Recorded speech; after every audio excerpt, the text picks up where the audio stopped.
Citizen TV, the citizen's power. Now we do have smart metering that, for all intents and purposes, it does, but you have to pay and then you build them later.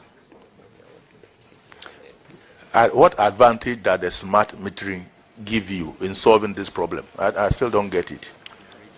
So the smart metering allow you to apportion the total bill based on the percentage usage of each unit. There's some formula that the system allows you to. It is smart enough to know that these units consume that much. So if the total is this, then this bill is for that tenant. Yeah. Long term is to actually. Can you confirm whether 260,000 has been collected?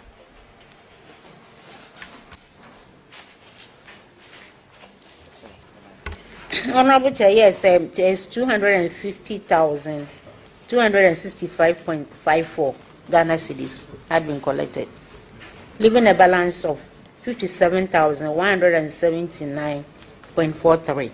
Thank you. Chairman, that will be all for me. Let's move to paragraph 1683, Vice Chairman. Thank you very much, Mr. Chairman. There's an outstanding revenue of $26.6 million US dollars and 32.2 million Ghana cedis. And there's a tall list of agencies or companies that owe you money. Paragraph 1685 says weak internal controls over revenue accounting and management, as well as lack of effective supervision, accounted for this anomaly, which could lead to loss of public funds.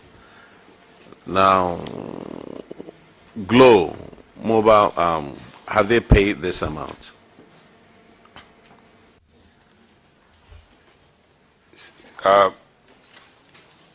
Honorable Chair, so Glo is in the same boat as the last. They made some payment, but certainly not all. So, as of this report, Glo had outstanding of 19,927,559.96. What about Airtel? So the Airtel actually they paid, I believe, on November 21st. So that's been settled there. They pay the whole amount? Yes. Because Airtel is listed twice over the international gateway and then the microwave. They paid both. They paid both of them. What about Vodafone Ghana? That owes you 23.5 million Ghana cedis, US dollars. So, Honorable Chair, Vodafone paid $1 million out of that. Now, because Vodafone is GOG is a shareholder, it's a 30% shareholder of Vodafone. So we received a letter from GOG, meaning Ministry of Finance, that they're having some discussion. Now, fast forward, this amount is reflected in the regulatory obligations that the share transfer needs to be addressed. So it is being addressed within the Telecel acquisition of Vodafone International holding BV shares in Ghana Telecom.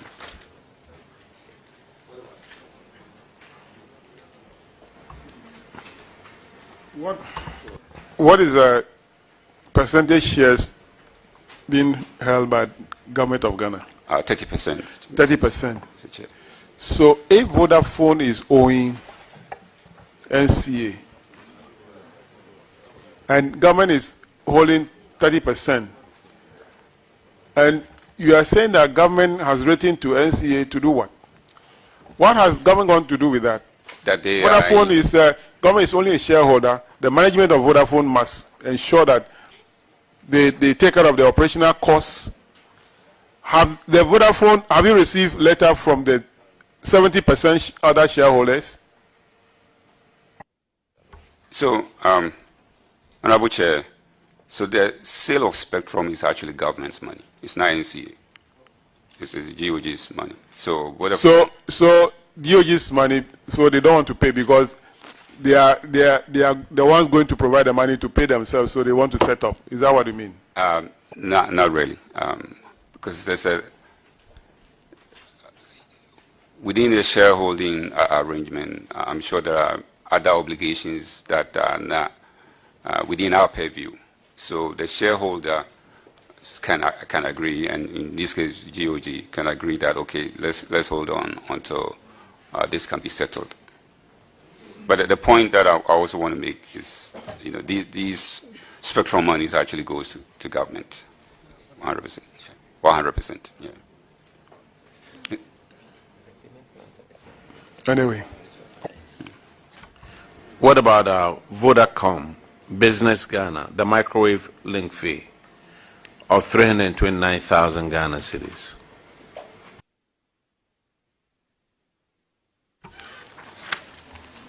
Honorable Chair, so Vodacom was subsumed within Vodafone. And I believe this amount was reflected in Vodafone's subsequent payments to NCA. What about Scancom PLC? That was taken care of. That was paid. What about Telstar Communications? 1.3 million US dollars. International incoming traffic. So this is actually, they defaulted, so we had to take them to court. So this is actually pending in court. What about Harmony Telecom? 829,000 US dollars. So that's also in court.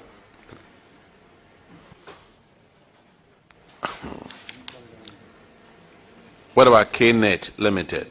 So that was paid. That was paid. Yes. What about Surfline Communications? 3.3 million Ghana cedis. So Surfline is outstanding. We engaged them, had a payment plan for them, but they have not been able to meet that obligations. What about Internet Solutions? That was paid. Auditors, could you confirm what the answers he gave me, please? Honorable Chair, yes, I was following, so I do confirm what they are saying. Thank you. You do confirm? Yes, thank you. All right. Thank you very much, Mr. Chairman. Does this DCOM Ghana Limited, have they paid? So they paid 75,000. Out of the 372,000? Yes. What are they doing to the balance? So, that because they have, we agree on a payment plan for them, they couldn't meet, so the authorization, the license has been suspended.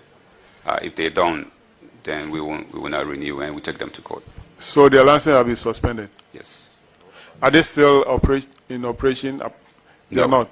No, they are not. Are the directors in Ghana?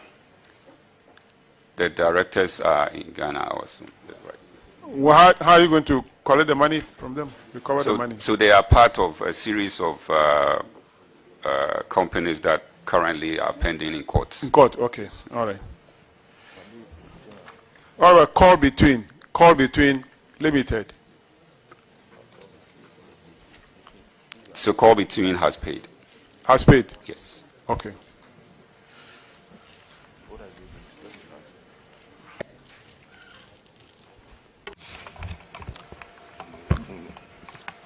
Glow is your biggest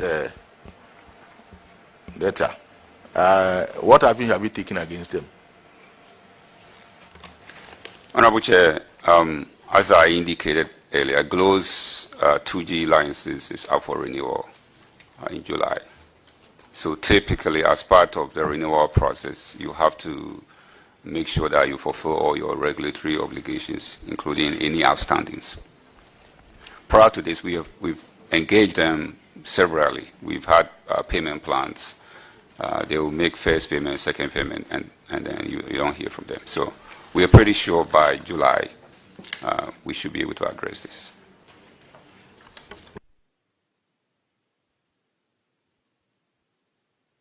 So,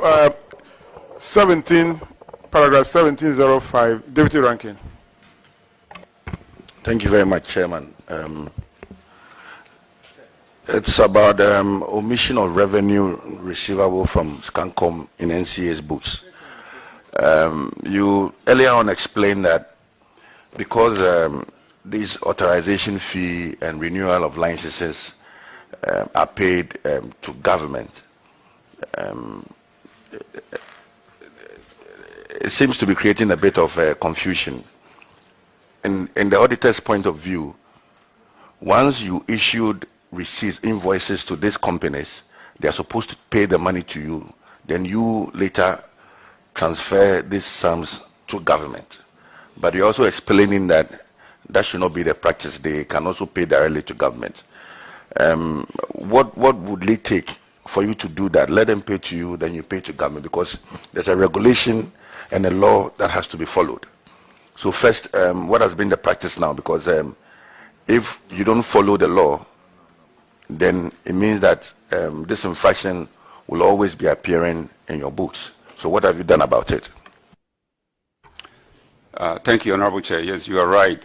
In practice, they will make payment to NCA, and NCA will pay into the consolidated account. This particular year, I think there was a mix-up somewhere, and they paid directly to government. But we have actually had discussions and resolved this. It won't happen again. Yes. So now they pay directly to you. They pay to NCA. If they have to make regulatory payments, Spectrum. Again, this was Spectrum renewal, 2G Spectrum renewal, and some other Spectrum specific. Yes. So just so I know there's 2G, there's 3G, there's 4G, and we don't have 5G yet. So these companies would have to renew for 2G, renew for 3G, and also renew for 4G. I just need an explanation on that. That's very correct. Currently, the setup is you have to renew for each network that you have, whether it's 2G or 3G or 4G, because they were assigned to them in different times. For example, I believe the 2G was given to them in 2004 for 15 years. Sure.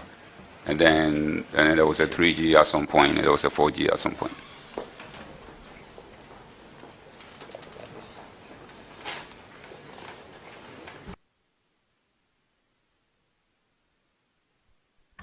All right, thank you. Thank you very much for the answer.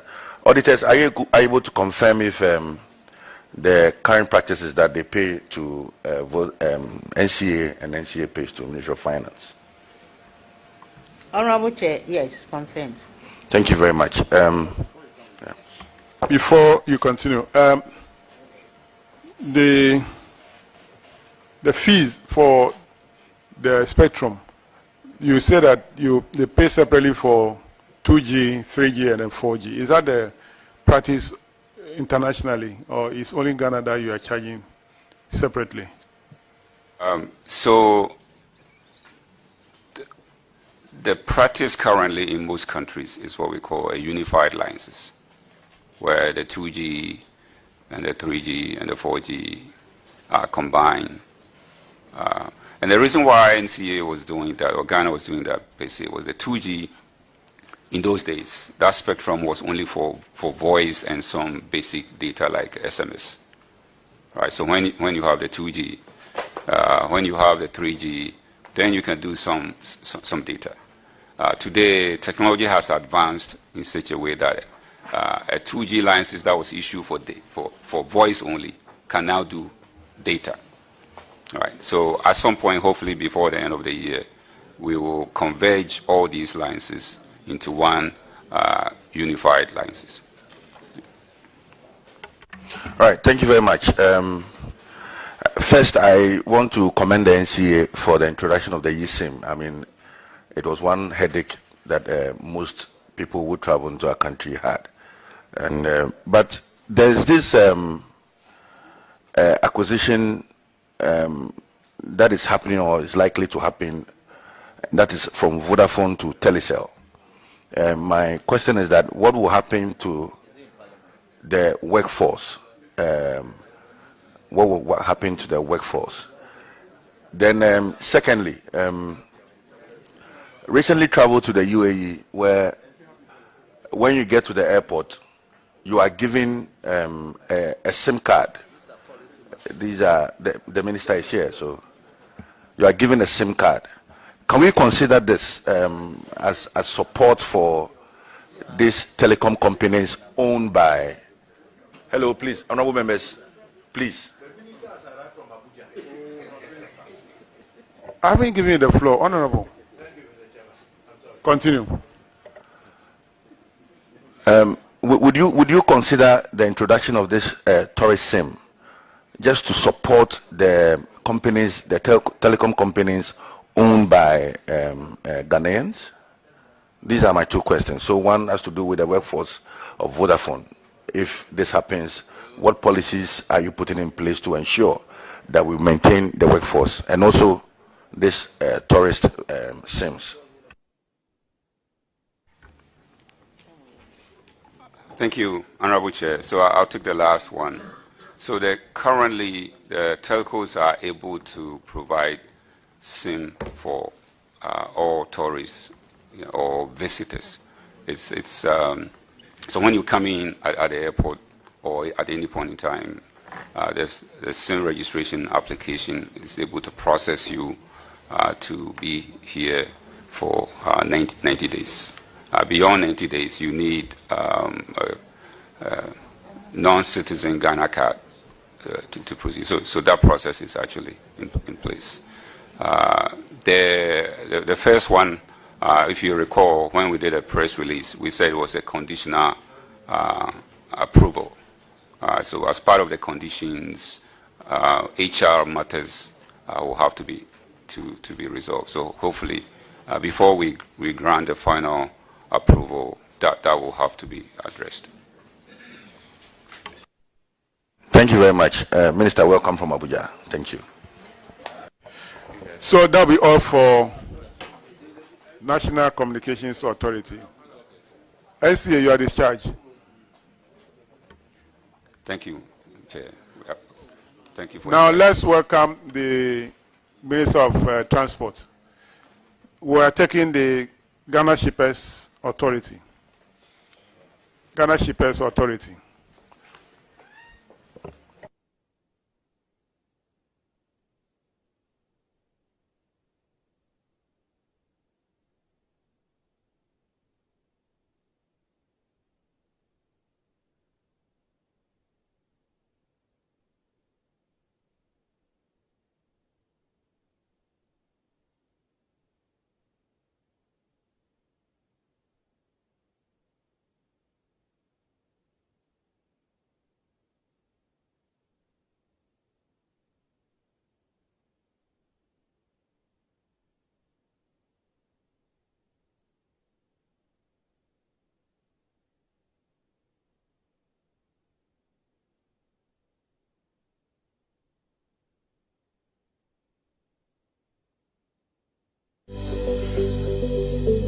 You are watching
Chair, my name is Hassan Tampuli, Deputy Minister.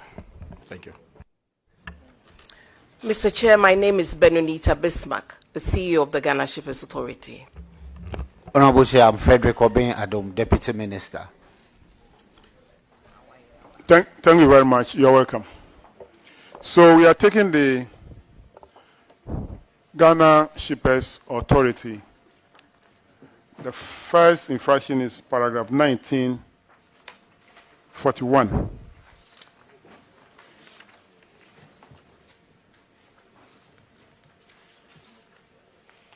Which is actually your operational results. And your surplus dropped, no, actually increased, not dropped. You managed to increase your surplus to 22 million from 14.9 million Ghana cedis, which is an improvement about 50%. Very good improvement. Basically, I think your revenue, that is your internal generator fund, is what actually attributed to that, about 15%. Whilst your expenses is dropped to 10%. So we want to congratulate you for a good performance. In terms of your financial position, your liquidity ratio also increased to 2.6 from 1.9, also an improvement. So let's just go straight to the management issue, and I'll call on the, okay, let me continue. Your overage debts. Now, this issue crop up in your previous account, where we have tall list of companies that owe you a total of 9.6 million Ghana cedis from 2014 to 2018, about 5 years period. And I also know that the reason for this is, first of all, the law that will give you the power to charge some of these fees. And we advise that you should work on the law. What is the status of the law now? Yeah, thank you very much, Mr. Chair. Mr. Chair, currently as I'm talking to you, we've done the stakeholder consultation. We've gone through the process. The law, the bill in its draft form is at cabinet. And I'm sure that now that we have resumed, we will be in the House because we are holding a cabinet subcommittee meeting on the matter. I will come back to the House with a final draft so that the Parliament can then help us to amend the portions that we recommended. Thank you. Per your estimation, when do you think that this can be done? Until at the point that it will come to Parliament. After that, you don't have control over it. So, Mr. Chair, I hope and I trust that I will be here before Parliament rise. We want to encourage you to do that because it's taking long. Yeah. We need to amend the law so that they can have the power to do that. I'm working on it. You know, in amending a law in this country, it's a very complicated matter because it's the act itself. It's not complicated. Mr. Chair, it's complicated because some stakeholders, I wasn't consulted, this matter was this, so we needed to do a thorough job before we go to cabinet. But you are finished with the consultation. Yeah. Boy, Bamboy, I'm talking to the chairman. He's a member of the committee. Okay. Mr. Chair, I'll come to you. And if you don't come before the House rise probably in early April or March ending. You are giving assurance to this committee. What do you think we should do to you? Mr. Chair, don't surcharge me, but I will definitely come. I'll bring it. No, we are serious. So. Yes, I'm also serious about it. Mr. Chair, so far, I think that most of the work has been done, and I'm hoping the cabinet will give me the approval to bring the bill before. So, Clerk, take note of this, that the Ghana Shippers Authority Act need to be amended to give them the mandate to do some kind of charges. And so we are going to recommend that the Ministry of Transport take key interest in that so that they can amend the law as early as possible. So put it in the draft so that we'll do that recommendation. All right, so let's move to the next one, which is paragraph 1960. Uncertainty in the recovery of investment, 1.1 million Ghana cedis. What is the status of this? Have we been able to recover? Honorable Minister. Mr. Chair, I will seek your permission to allow the Director of Finance to answer the question. Okay. Thank you very much. Thank you, Honorable Chair. Honorable Chair, when the auditors were on site, because that figure had not been confirmed by the Securities and Exchange Commission, they used the figure which was in our books then. Subsequently, when the confirmation was made, 1,253,362 cedis was confirmed. 50,000 of that has been paid. 2 accounts were opened by the amalgamated fund at Ghana Commercial Bank. So they categorized that into Tier 1 and Tier 2. Tier 2 was actually cash, which was paid into. Tier 1 was cash, which was paid into the account. Tier 2 is supposed to be an investment. But our checks from GCB Capital is saying that no payment has been made on that yet. But even this morning, we checked with them. But the Tier 1, which is the 50,000, has actually been paid into an account which was opened for the authority at GCB. Confirm the figure which was actually agreed to after they have gone through the process by the receiver.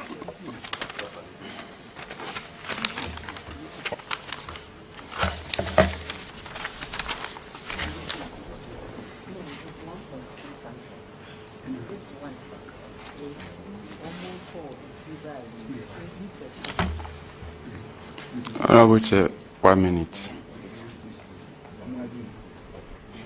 You just mentioned the figure. I just want you to repeat it. Yes, I want to give the exact figure. Okay. I can't find it on the document. I just sent it to you.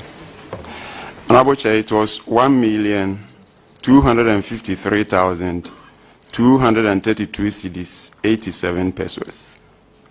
And 50,000 was paid into Tier 1 account, leaving a balance of 1,203,232 cedis, 87 pesos in the Tier 2 account. Thank you. And the receiver is PricewaterhouseCoopers. Honorable Chair, I think this Securities and Exchange Commission was handling it. They were handling it, okay. Thank you. Is it because of the banking sector cleanup? That is why we are losing this money. Mr. Chairman, I will not be able to confirm that. But this is an investment into What's the name of the Gold Coast? Yeah, so definitely it's part of the cleanup. It's part of the cleanup. Okay. So now you can't give us any assurance that this money will be paid into the tier 2 account, which is the investment account.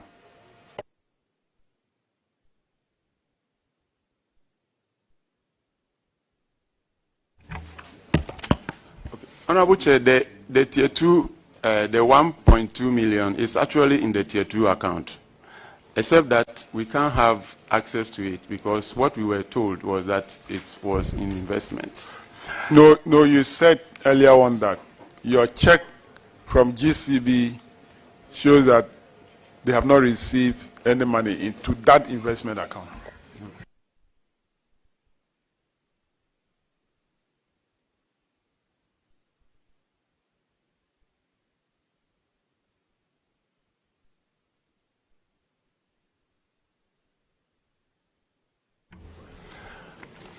Honorable Chair, as I said, I am not sure. In fact, one other reason they gave was that Black Shield has taken SEC to court, and so some processes on that had been stopped.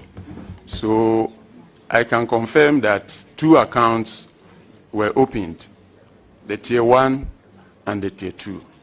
We can immediately have access to the tier 1, but the tier 2, that's where we can confirm. Thank you. Well, I'm sure that will not be your fault, and we're not going to blame you.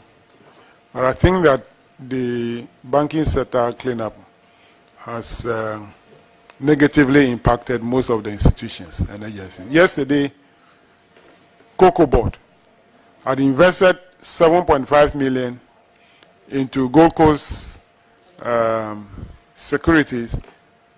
It was only 200,000 which was paid by the receiver to them. The balance of 7.3 is something that we're not sure whether they can get the money back. Mr. Chair, yes. Mr. Chair, maybe I don't know about Cocoa Board, but in our case, no, Cocoa Board came yesterday, and that was the information. That's what I'm saying. In our case, no indication has been given by the people handling the matter to us that it's because of ABC. But I think that we need to find out the reason why the money has not been paid. Then we can revert. But they haven't adduced any reasons to us why that money. Oh, I can tell you the reason. Mr. Chair, the reason is that the receiver, which is the PricewaterhouseCoopers, can only pay this investment as and when funds become available from funds they will realize from the auction of the properties of the company. That is it. Ours is not being handled by Pricewaterhouse. Ours is being handled by. It is in the same category. I may not know. So I'm telling you. Okay. I'm not asking you a question. I'm telling you that it is in the same category.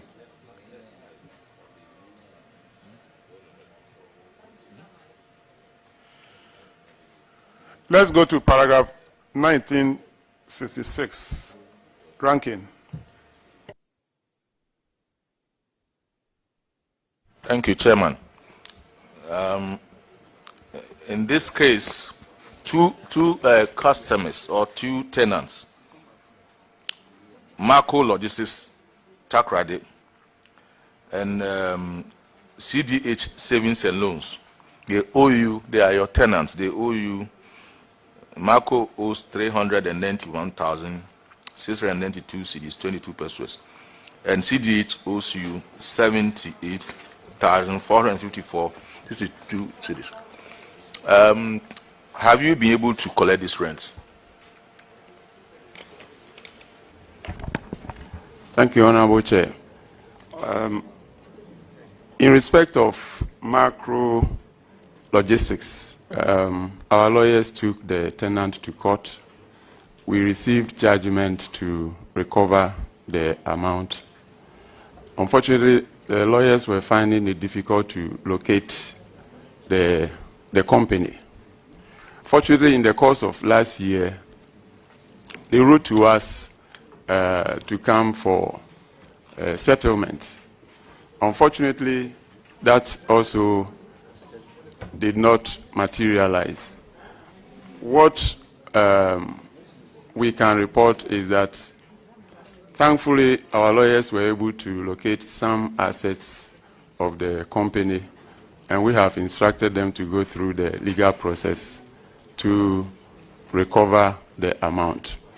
When they wrote to us to discuss the settlement, they paid 80,000 out of the 391. So the balance outstanding now is 311,000. For CDH, it is still in receivership, and we are told that as and when they receive dividends, we will be paid. Thank you.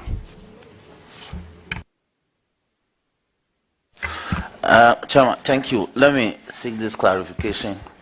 Are you telling the committee that you settled the judgment after it was obtained? What exactly are you saying? No, not. When they wrote, we gave it to our lawyers, our lawyer, that's Shipper's lawyer, to deal with it.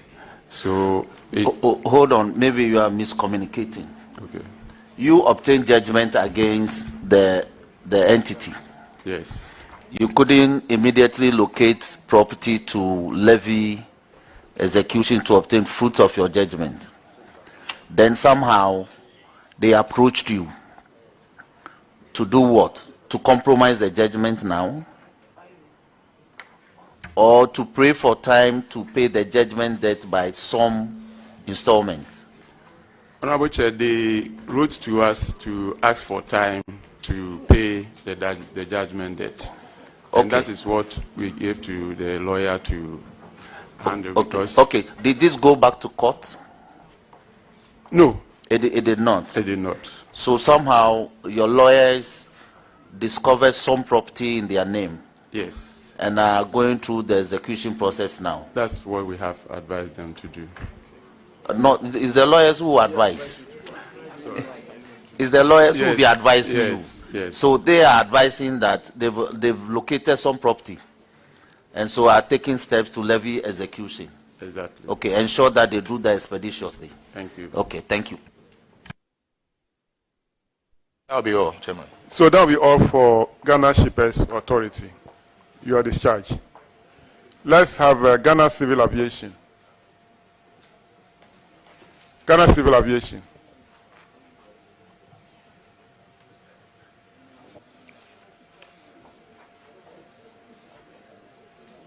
Ghana Civil Aviation Authority.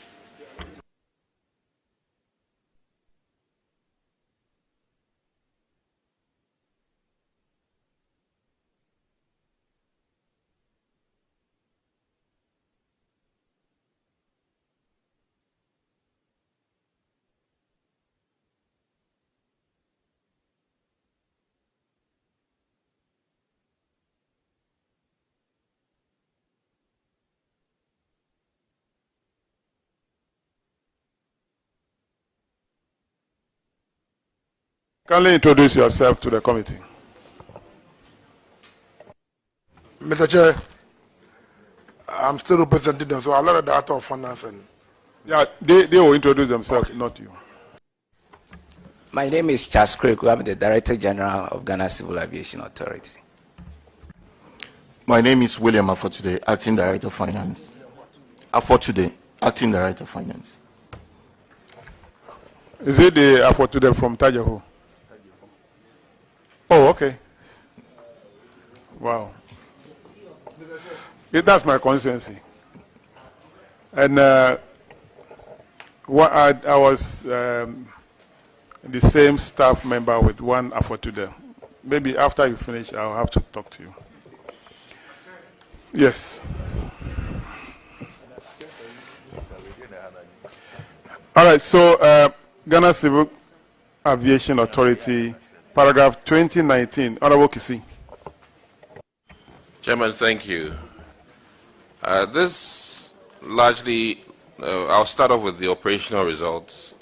There's an issue of a decrease in your surplus. Comparing 2019 to 2018, if you look at the surplus line, it's 7 million as opposed to 28 million the previous year. And what accounts for this huge change? Mr. Chair, can I seek your audience and allow the Director of Finance to answer the question? Okay. Thank you, Mr. Chair. The decrease in the surplus basically arose from the recommendation by the auditors in terms of the revaluation of the employees' long service benefit in line with reporting requirements. So there was a decrease. That expense line alone was about 10 million Ghana cedis, in addition to a few increases in other operating costs. So basically, it has to do with a long service award valuation, which affected the surplus. So we were underpaying for a long time, just for clarification.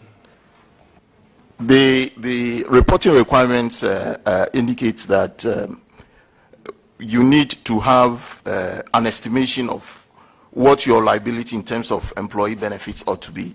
It's actually not an underpayment.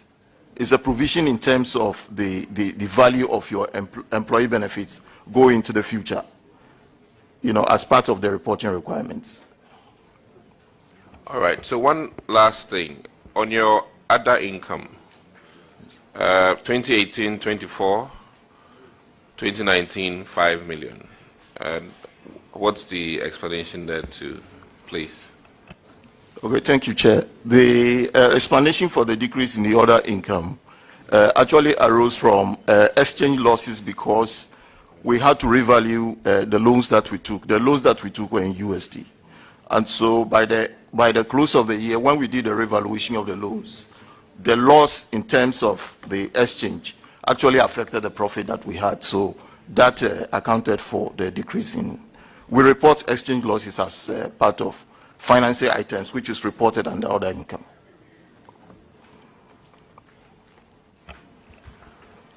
Audit Service, can we get your input so far before we move on? Actually, the Audit Service don't need any inputs here. You can move to the financial position. All right, so with the financial position, we're looking at your current ratios. As of 2019, we're looking 2.0 to 1, and then considering 2018, we're looking at 4.0 to 1. How do you help us clarify that too? Okay, thank you, Chair. The current ratio actually in 2019 compared to 2018, the decrease was as a result of the increase in the. If you look at the statement of financial position, you look at the current liabilities. We took a facility, and then the short-term component of the facility, which we reported as payables, if you look at the comparatives, accounted for the decrease in the current ratio.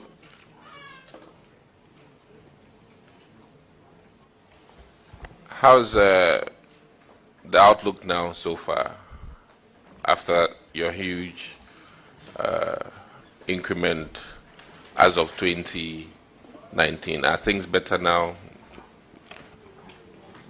Yes, Mr. Chairman, it's looking better now.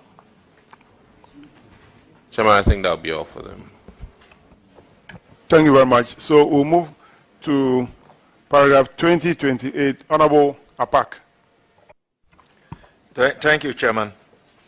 The issue in question has to do with the inability of the authority to give meaning to Section 14 of the Civil Aviation Act according to the auditors, the authority is supposed to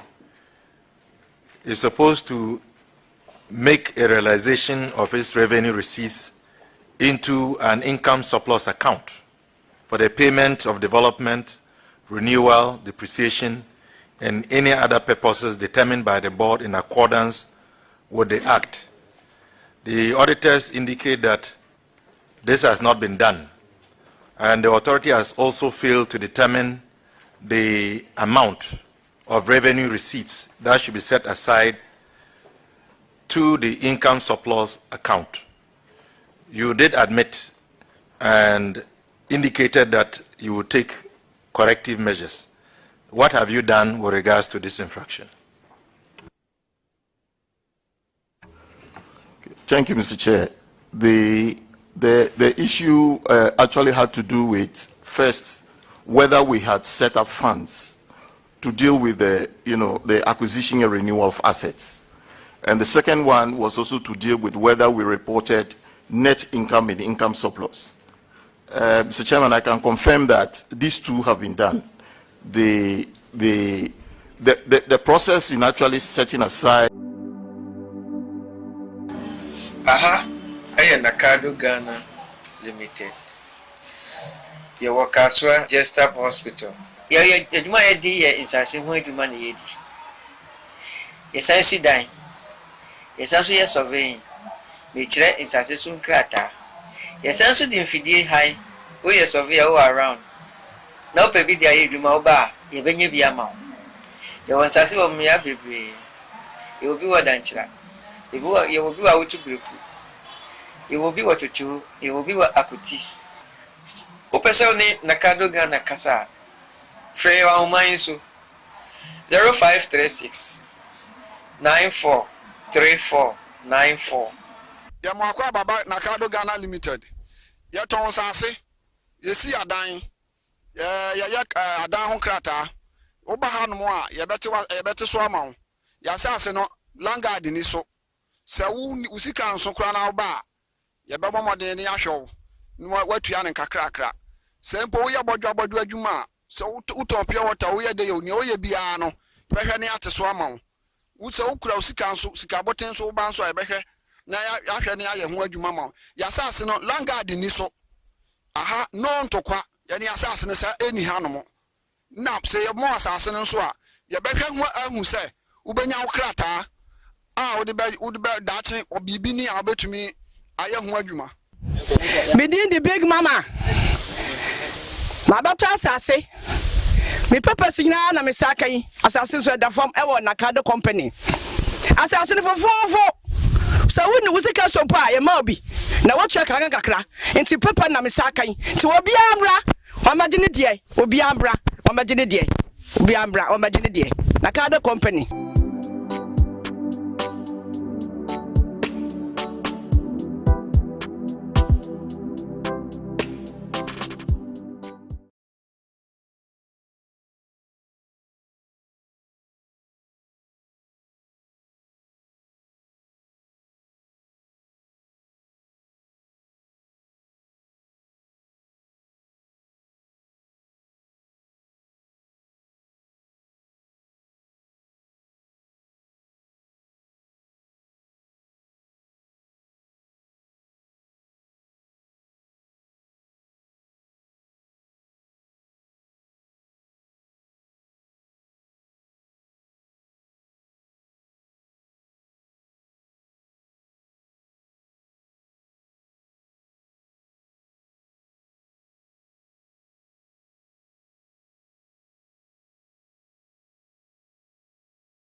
funding actually comes through a budgetary process.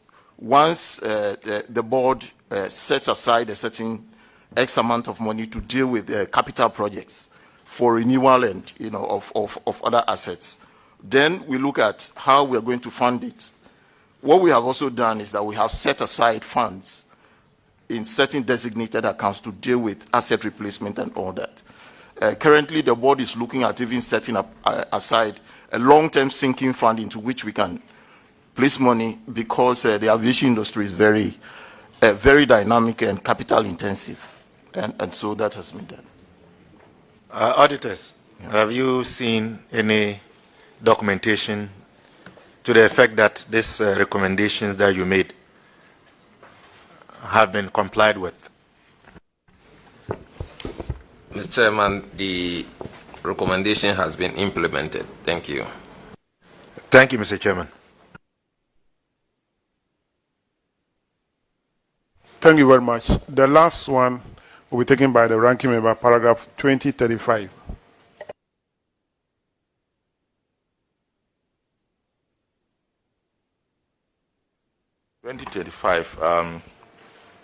Non-retirement of accountable interest. An interest of 224,272 cedis has not been retired as at December 2019. Some of them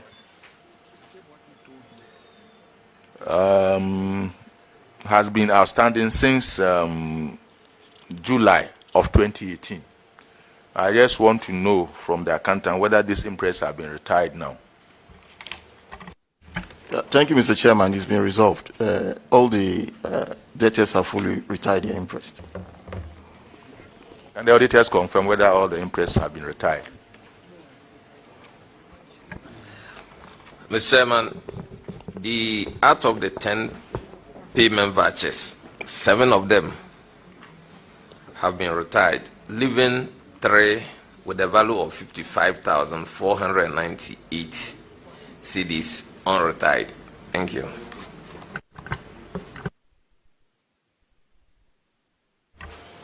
Accountant, I thought you said all have been retired. Yeah, Mr. Chairman, the rest of the vouchers are available. We'll share them with the auditors.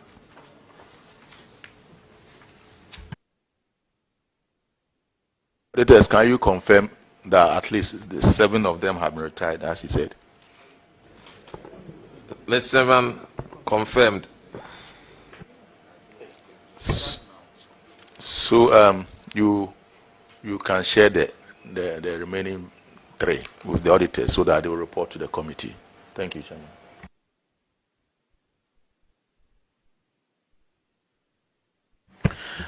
Chairman, thank you very much. Accountant, I am not happy with the laxity with which you are responding to this matter. Laxity because there are rules governing retirement of interest given to public officers when they return from official duty. I was hoping that you'll be telling us that in February 2023, you've taken serious internal measures that officers who return from official duties return the interest on time. You see, it's about breach of law. That's all we are concerned with. The law regulates how these things should be done. But if you say that the vouchers are available, you can make them available to the auditors. It's as if you are encouraging it. These are the leakages in the system we want to stop. It shouldn't take external auditors to come uncover that public officers giving public funds to perform public duties return and refuse to retire interest until auditors come to uncover them.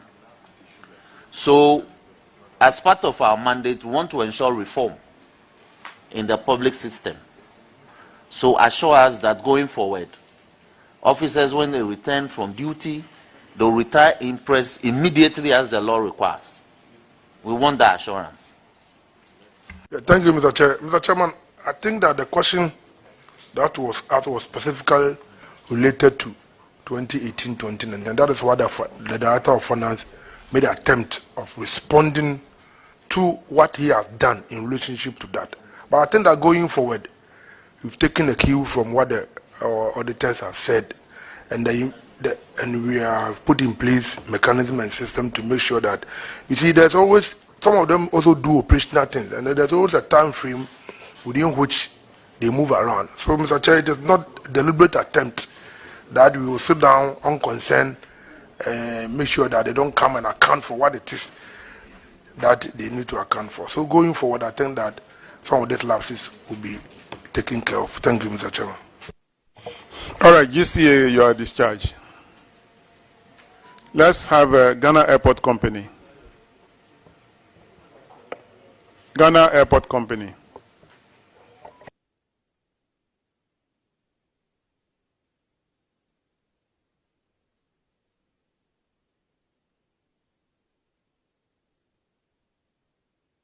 And kindly introduce yourselves.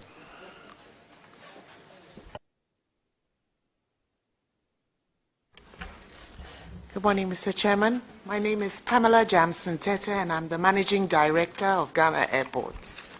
Thank you. Mr. Chairman, my name is Dr. John Okwesi-Arthur. I'm the Group Executive Finance. Thank you very much for coming. We'll go to paragraph 2143.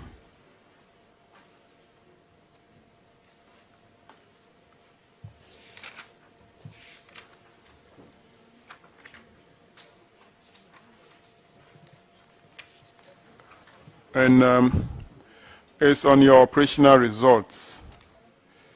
You made a loss. A loss of 190 million Ghana cedis in 2019, moving from a profit of 23 million. What happened? Because your income, your revenue increased by 26%, but your expenditure increased by 72%. Actually, that has resulted in that. What really happened in 2019? Mr. Chair, I will invite the Director of Finance. I wanted to, but I would like him to answer. Mr. Chair, in 2018, that was when we started using the Terminal 3. And in 2019, what actually happened was the loan that we're servicing, as well as the implementation of the IFRS, which state that the borrowing cost will have to be capitalized at a point. So in 2019, we have to actually show the borrowing cost in our income statement. That is what caused the loss.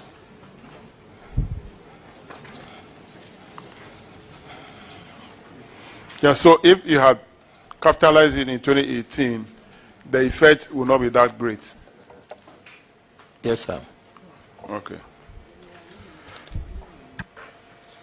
So is that what also affected your current ratio? Only 1-to-1 has dropped to 0.7-to-1. Yes, please. Are you just answering like yes, please, so that you will end the matter straightforward? I thought you explained a bit.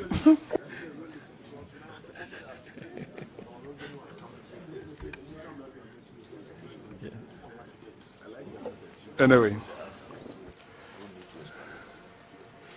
So, let's go to Honorable Baswa, paragraph 2152, management issues. Chairman, thank you. The third paragraph has to do with the overspending of budget. Chairman, approved budget had been overspent without an approved supplementary budget by the board during the review of the company's account. I want to find out what was the reason for not obtaining the board approval before spending.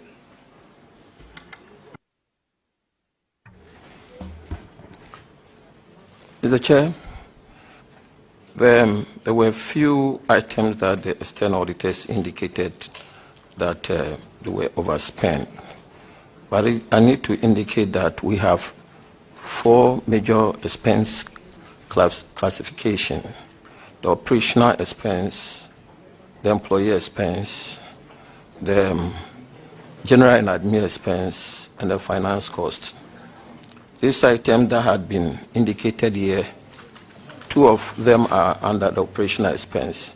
I must say that apart from the finance cost, each one of the category of expenditure had favorable variance.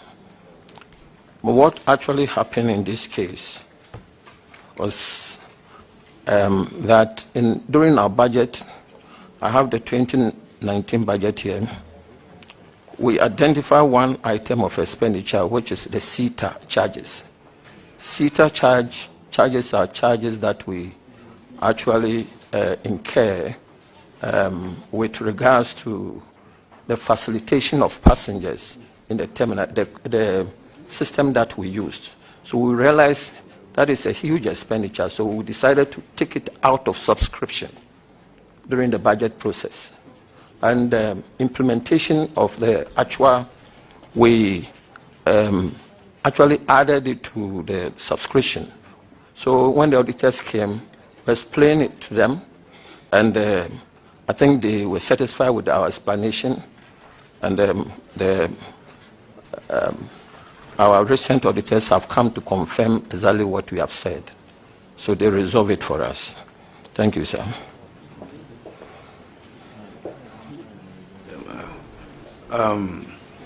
So the auditors agree that what you spent, it was needless to seek the board approval. Auditors, your comment on what he has explained to us.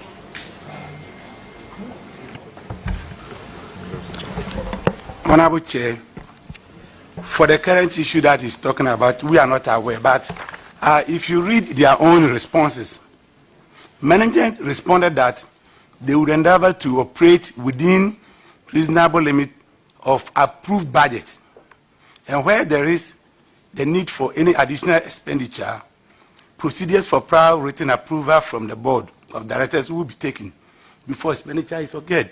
So that's what they said. Thank you.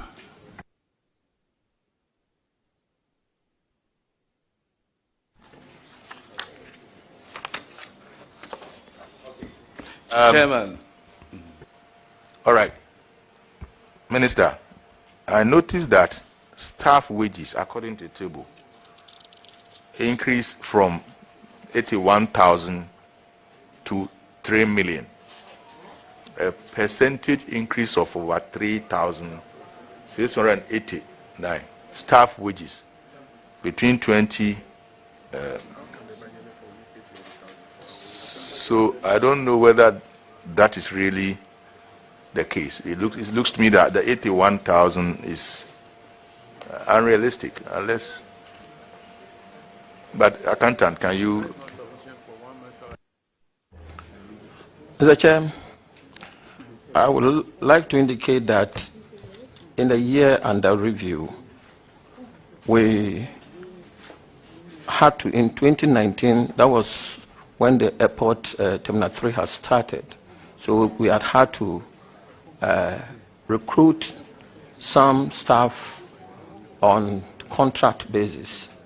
And that is how come the wages and salary, wages increased to that extent.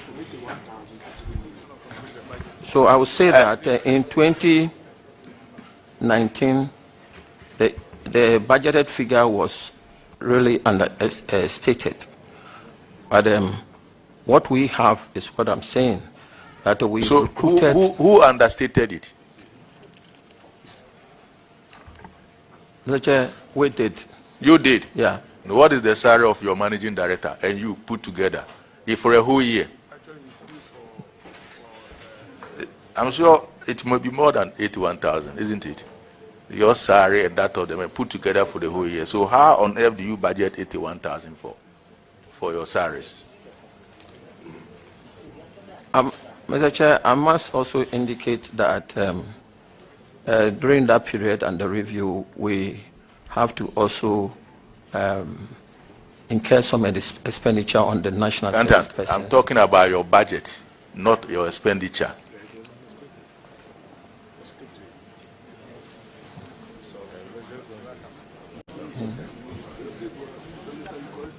Mr. Kwesi, the 81,000 that we budgeted for staff wages, is it for wages of contract staff or temporary staff, or for the entire staff of the company? This had to do with the budget that we put up, and then included in this was just the salary for the national service person. That is what we budgeted initially. But in the course of time... That is the 81,000? That is correct. Now, but for a whole year, you budgeted for 81,000? Just a few of them, sir. For few salary, national service personnel? That's it, sir. So, did you know that in 2019, the Terminal 3 will be open for operation, for which you'll be needing more hands? Did you know ahead of time, or it was something that came unplanned? I would say that the 81,000 was just understated in the course of the budget. No, we want to know if you knew ahead that you'll be opening the airport, yet you didn't plan or budget for them. That is all that we want to know. Yes, we knew. But you didn't budget for them. That is why the expenditure went over 3,000%. All right. So that has been explained to the auditors, right? Yes, please. Auditors,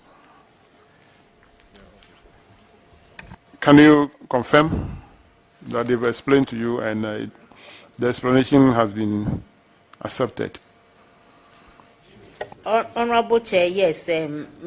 According to them, it was overstated, and they promised that, understated, and they promised that going forward, they are going to estimate appropriately.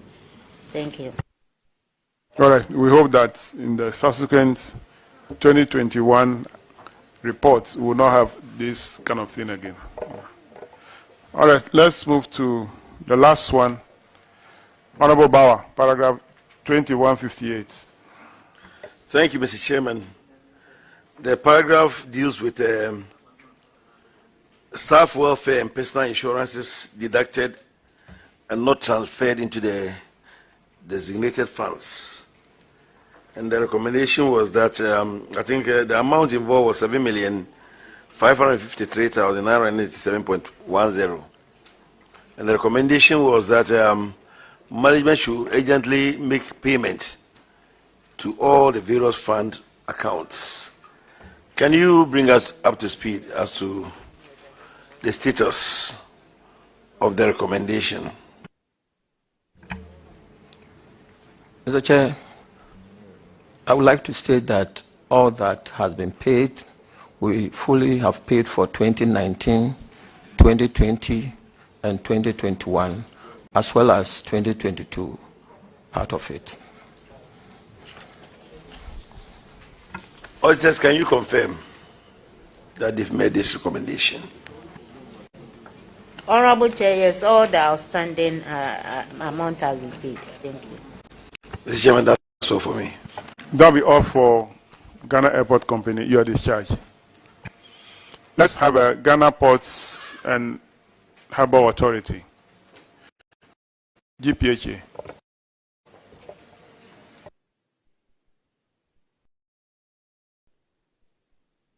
Ghana Ports, are they in? Okay.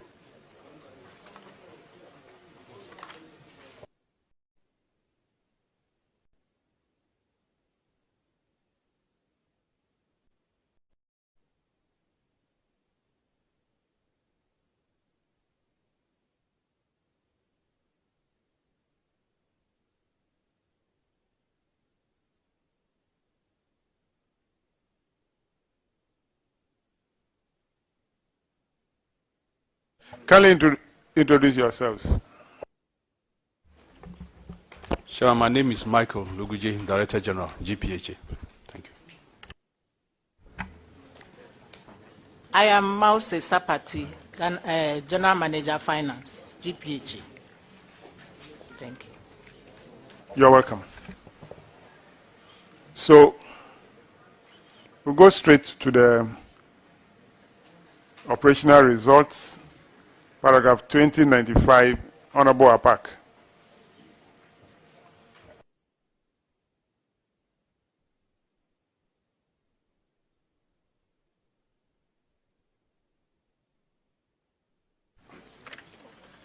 Thank you, Mr. Chairman. Ghana Ports and Harbours Authority.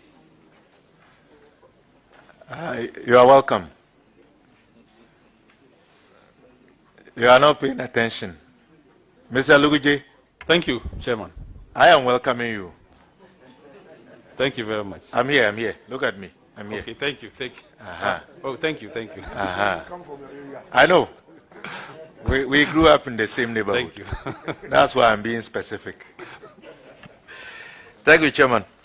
Chairman, having looked at the operational results, I think only one or two issues seem to stand out.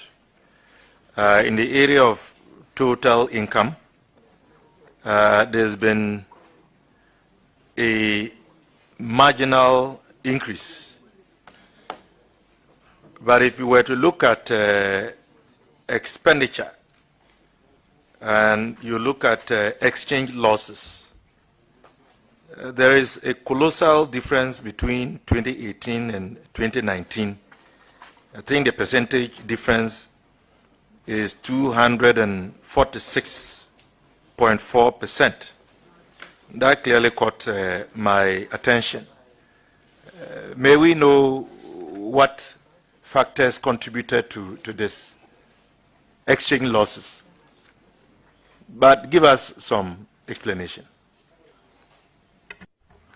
Mr. Chair, can I seek your audience and invite the Director of Finance? Okay, Madam.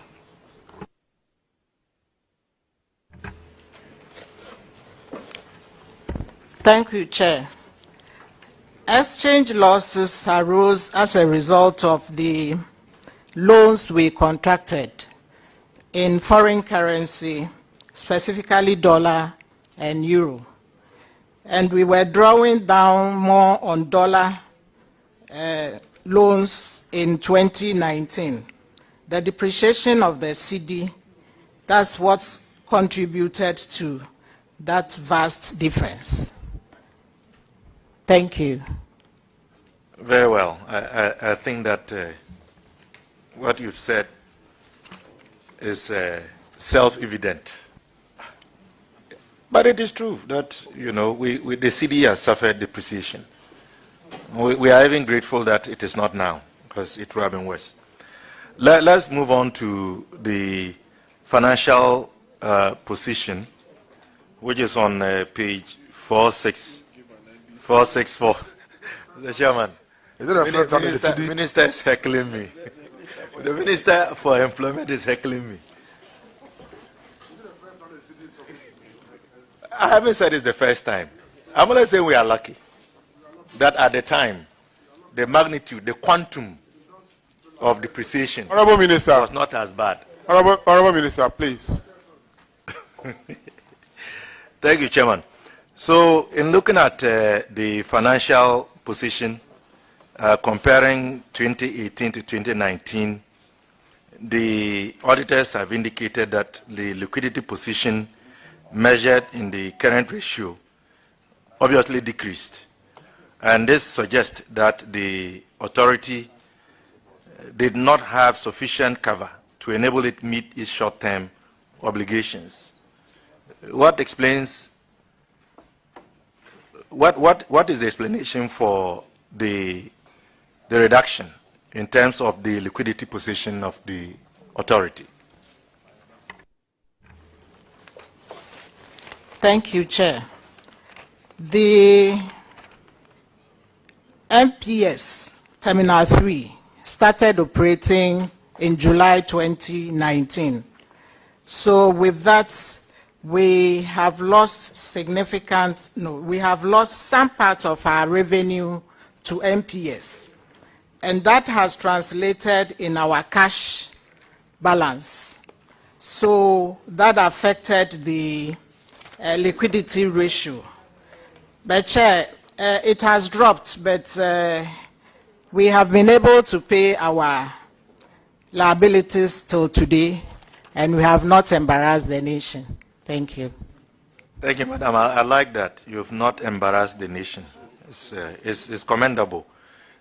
Chairman, I think this will be it for me. Thank you. All right, thank you very much. Honorable Member, I think you are complaining about the exchange loss. That is 2019. That's 2019. Now we have a loss. You wait for 2022 account and you see what will happen. Honorable Minister, I have not called you. I say you should wait for 2022 account and you will see what will happen in that account. Let's move to paragraph 2106, ranking. Thank you, Chairman. Procurement documents not cited, 1,827,453 cedis, 31 pesos. The infraction is that a number of procurements, were 6 or 7 of them, totaling this amount. The documents covering them were not made available for the auditors to review. And I think that is very serious. But anyway, can you respond to that? Thank you, Chair. Please, subsequently, we have located the documents and submitted to Auditor General, and they came to confirm the receipt of it. Thank you. Auditor, can you confirm whether the documents covering these procurements have all been certified?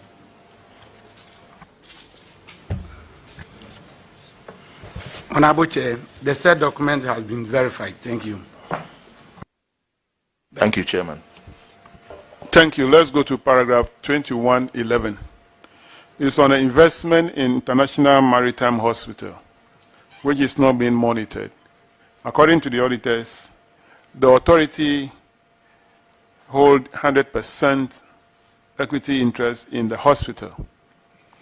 The total amount that had been spent was 173,383. No, 179,383,362 Ghana cedis. So the hospital started operation from the second quarter of 2017, and they could not cite any performance report or financial statement. Now, it said that the anomaly could be attributed to the failure of the hospital to prepare its financial statements. Now, management is being advised to monitor the investment to ensure that there are some reasonable yields from or returns on investment to the authority. What is the current status? Do you now receive some kind of returns on the investment into the maritime hospital? Thank you, Chair. We have received financial statements from IMA, and also management has tasked GPHA internal audits to review the operations of the hospital regularly, and that one is ongoing. Thank you. My question is, have you been receiving any returns on the investment? Thank you, Chair. I'm at the level they are in operation. They have not been able to make profits yet, but they are progressing. Okay. Thank you. So we expect that in future there could be profits. Yes, please. Yes, please. All right. Let's go to paragraph 2117, ranking.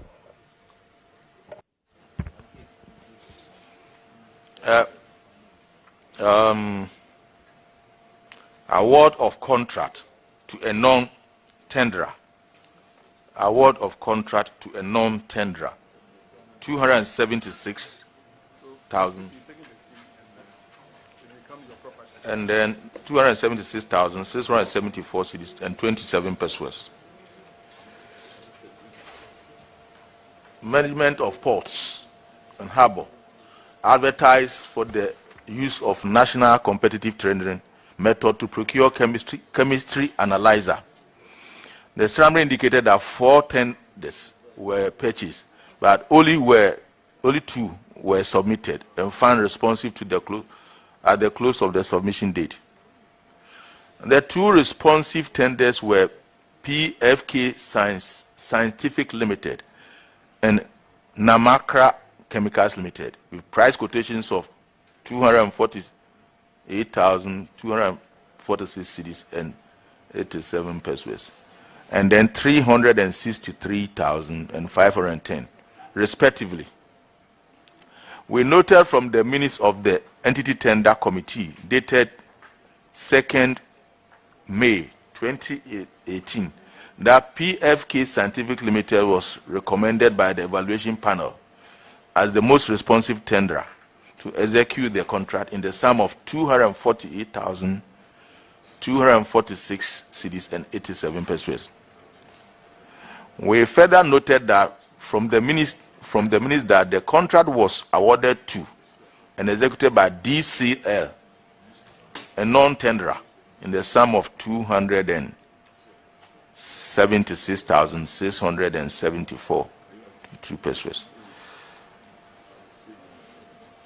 The auditors are recommending that the additional cost of 23,000 should be jointly refunded by the authorizers of the transaction, Director General, Director of Finance, and Acting Director Procurement, since their collective negligence resulted in the payment of the additional cost.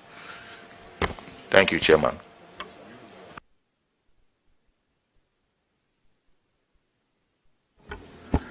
Mr. Chair, I think that in the first instance, in relationship to the procurement to the non-tenderer, I think there was an issue raised by the technical people, the technician at the hospital, because of the chemical that we were using at the hospital. Unfortunately, when the recommendation came, I'm not holding brief, there was a shortage. And we realized that shortage of that particular chemical we use at the hospital. We realized that if we accept the one that those who tendered had provided, it was going to create a problem. It wasn't going to be the one that we should use. So once we received the advice, what we should have done, and I think I need to accept it here that it's an error on our part. What they should have done was to restart the whole procurement process again. And because that we were in need, or there was a shortage, the agency around it, maybe they thought that we could do it, then later correct the procurement, because we need ratifying, because it was shortage. And when people were coming to the hospital, we didn't have the chemicals for them. So, Mr. Chair, let me accept that there was an error on our part for not going back. But the agency of the matter also led us in taking that decision. But subsequently, those issues have been resolved. And I'm not trying to hold brief for them. I mean, I'll be the first person to rebook them. But some of these agencies are that lead to some of these decisions. And we went back and corrected the process. Thank you very much. That is one side of the explanation. Another side could be that the people who bidded were not the favorites of the approvers. Mr. Chair, inviting me to this speculation? No, I said what you explain is one side. Another will explain it the way I've said it. Because you and I were not there. Mr. Chair, I sworn an oath before you. I said you and I were not there. But you were not there. You were told. Mr. Chairman, you were told, Minister. Mr. You were Chairman, told. I don't think that you impugn motive into anything. And I'm saying that the explanation given could be one side, but another person will interpret it that the 2 people or 3 companies that bidded or were not the favorites. Mr. Chairman, the second interpretation is wrong. It's wrong.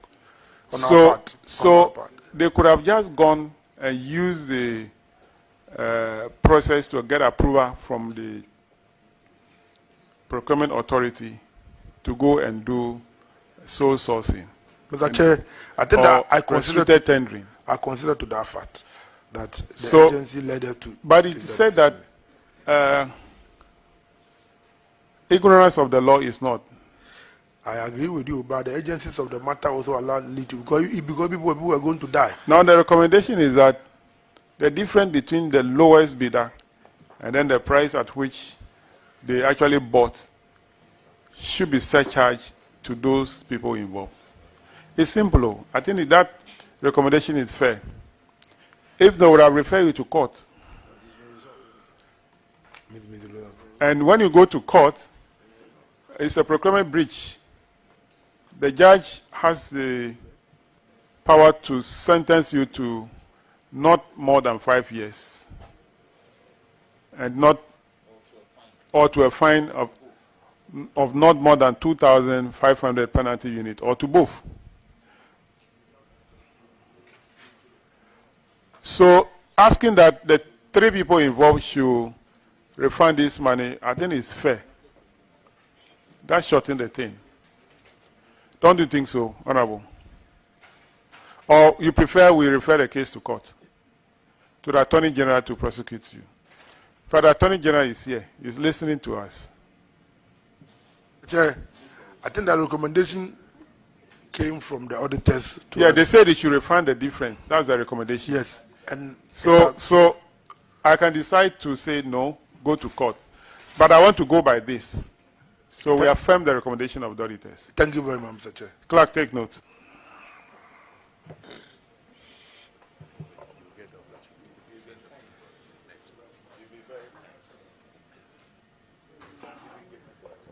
Now let's go to paragraph 2127, Vice Chairman.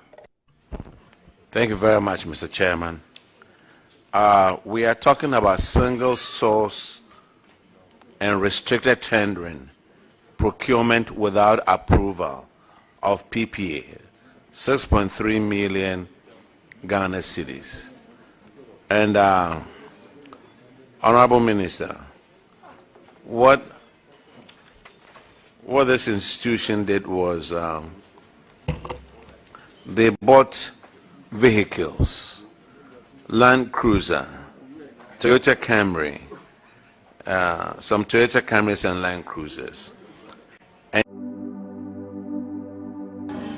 Aha, I am Nakado Ghana Limited. You work as well, just up hospital. You do my idea is as if you money. Yes, I see dying. Yes, also yes surveying. Nature is as a soon crater.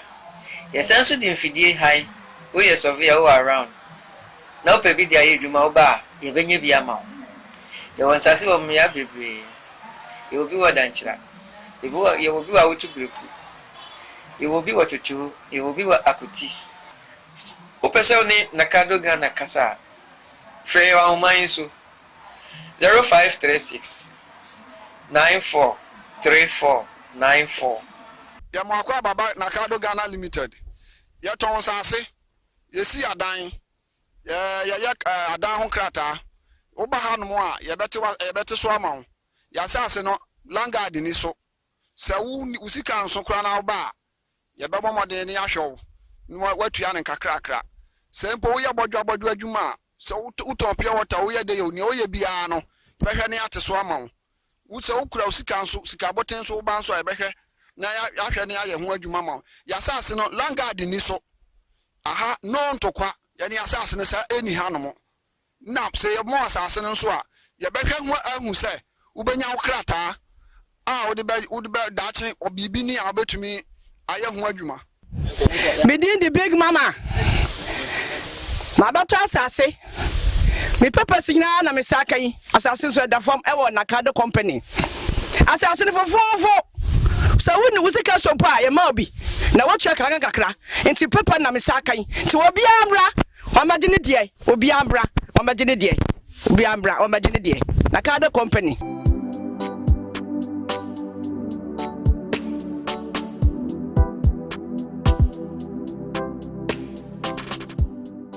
The management's response for not going through the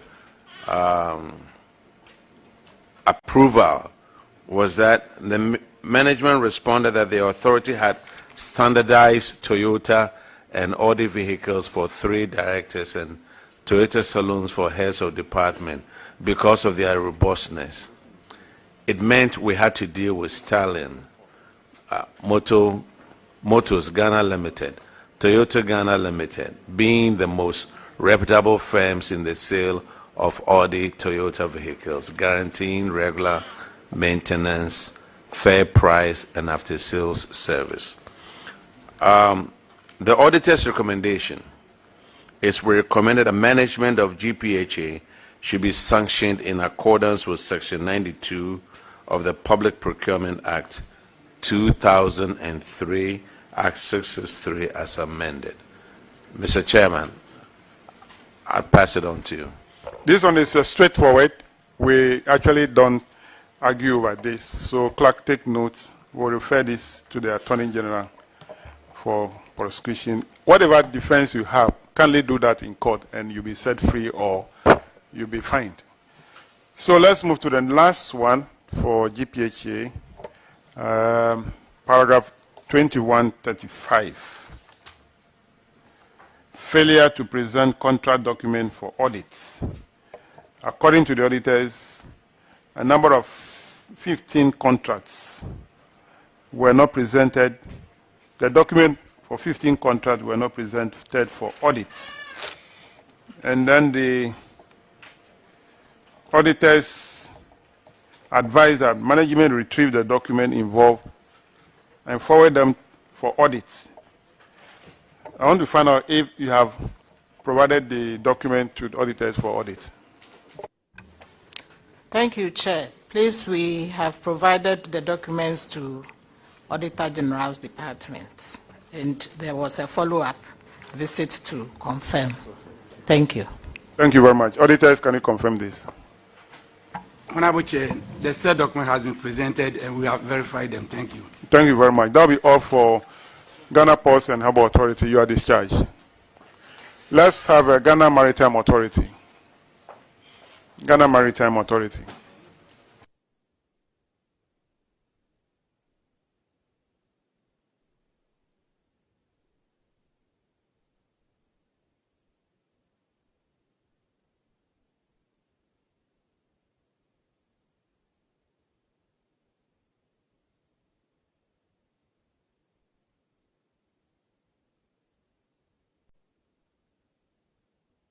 GPHA, you are discharged.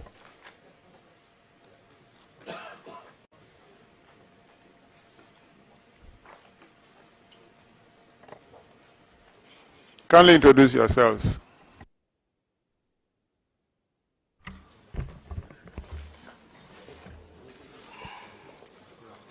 Honorable Chairman, good afternoon. My name is Yao Akusa Entry, the Deputy Director General for Finance and Administration of Ghana Maritime Authority. Honorable Chair, my name is Dr. Kwesi Uwarekon, Director of Finance. Thank you very much. You're welcome. So your operational results is on paragraph 2061, and then the ranking member will take it. Thank you, Chairman. I noticed that generally there was a 16% increase in your income, and income actually improving all income subtitles, so that is good. Despite that, your profit dipped from 72 or 73 million to 71 million, a 3.2% dip. Can you explain that one?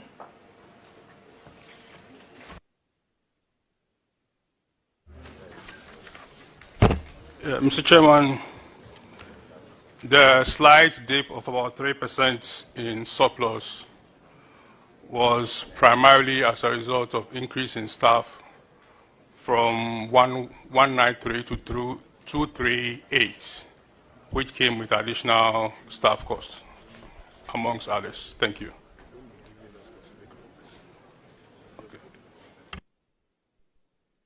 193 to 238. Is that what he said? Yes, Mr. Chairman. Okay. Chairman, I think that is reasonable. Thank you. All right, thank you very much. So let's move on to the next one, which is management issue, paragraph 2070. Honorable Aka. Thank you very much, Chairman. In the third paragraph, your company granted loans to a staff who have not, until the audit, paid up. So I'd like to know if they have paid up now. Yes, Mr. Chairman, all those loans have been fully paid. Thank you. With or without interest?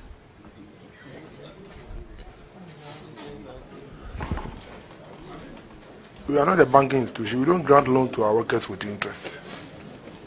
Please, so can you please answer no interest or interest? That's all, please. No interest.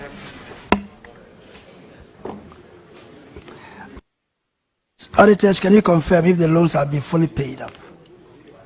All the loans have been recovered. Thank you, Mr. Chairman. All right, thank you, Mr. Chairman. Thank you. Honorable Minister, we know that staff loans do not attract interest. So just answer that, oh, they didn't pay interest on it. That's all. Chairman, he was waiting for us to talk about interest, then he said he would take it to court because we are not a banking institution. That was all what he was waiting for. Are you a litigant? You are not a bank, but you grant loans.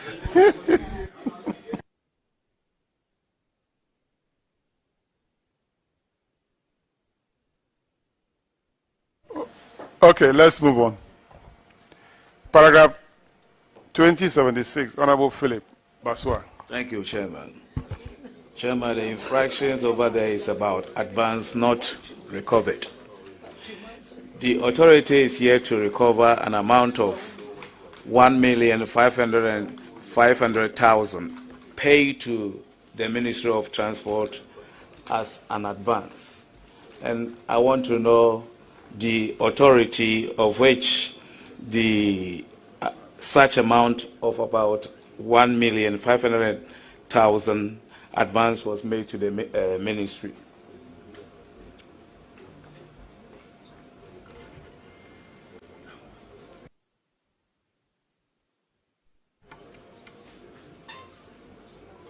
Ministry.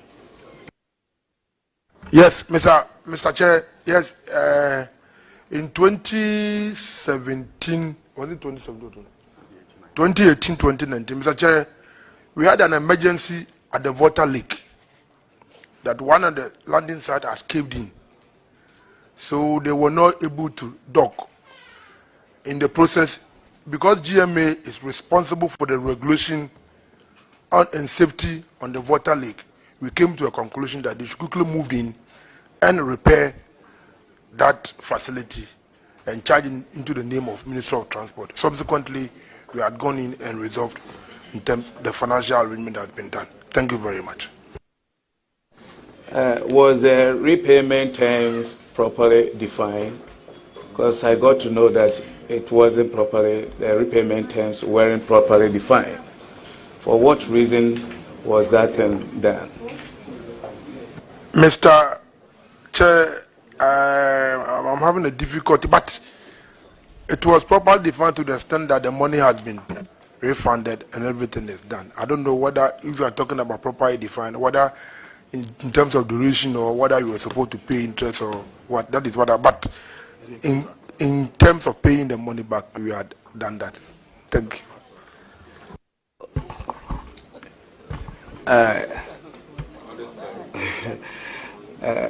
So the money was just advanced to you without any necessary terms attached to it. The money was not advanced to the ministry per se. The money was paid to the contractors in the name of the ministry to repair the facility because it was an emergency thing. And like I said, we later regularized the advancement to the contractor. Auditors, you have something to say with regard to that? Mr. Chairman, the Ministry of Transport requested the authority to treat it as a support for social intervention activity, and that has been done in their accounts. Thank you. All right. So I want to know the status of the retrieval process for the lockup of the money.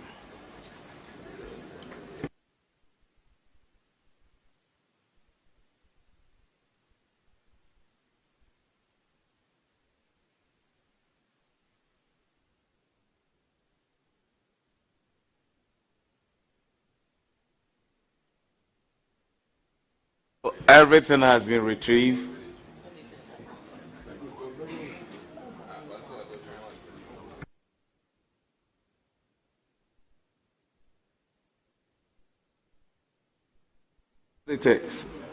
I want you to confirm finally that everything has been retrieved. Mr. Chairman, just as I said, the letter was written to them to inform them that that money was not a loan, it was a support for their social intervention. Thank you. Which agency wrote the letter?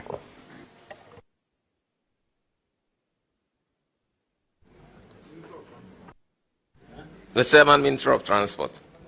Do you have a copy of the letter? Mr. Chairman, I will be able to provide the letter if I'm asked to do that. So, the Ghana Maritime Authority gave 1.5 million to the Ministry of Transport. And the Ministry of Transport wrote to Maritime Authority that they should treat it as their social intervention, right? Mr. Chairman, let me state it again. Mr. Chairman, the money was not given to the ministry per se.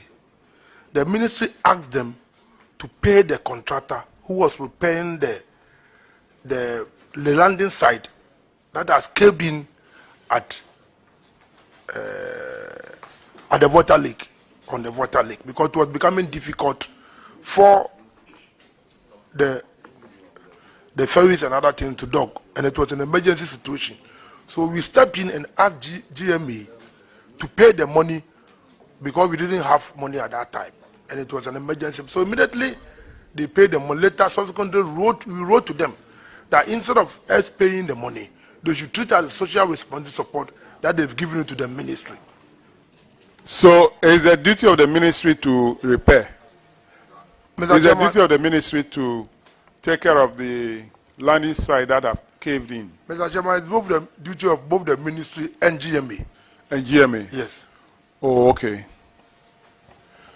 So why do you want to treat it like that? They should have treated it as an expenditure for GMA, that they have repaired the Honorable Mutala.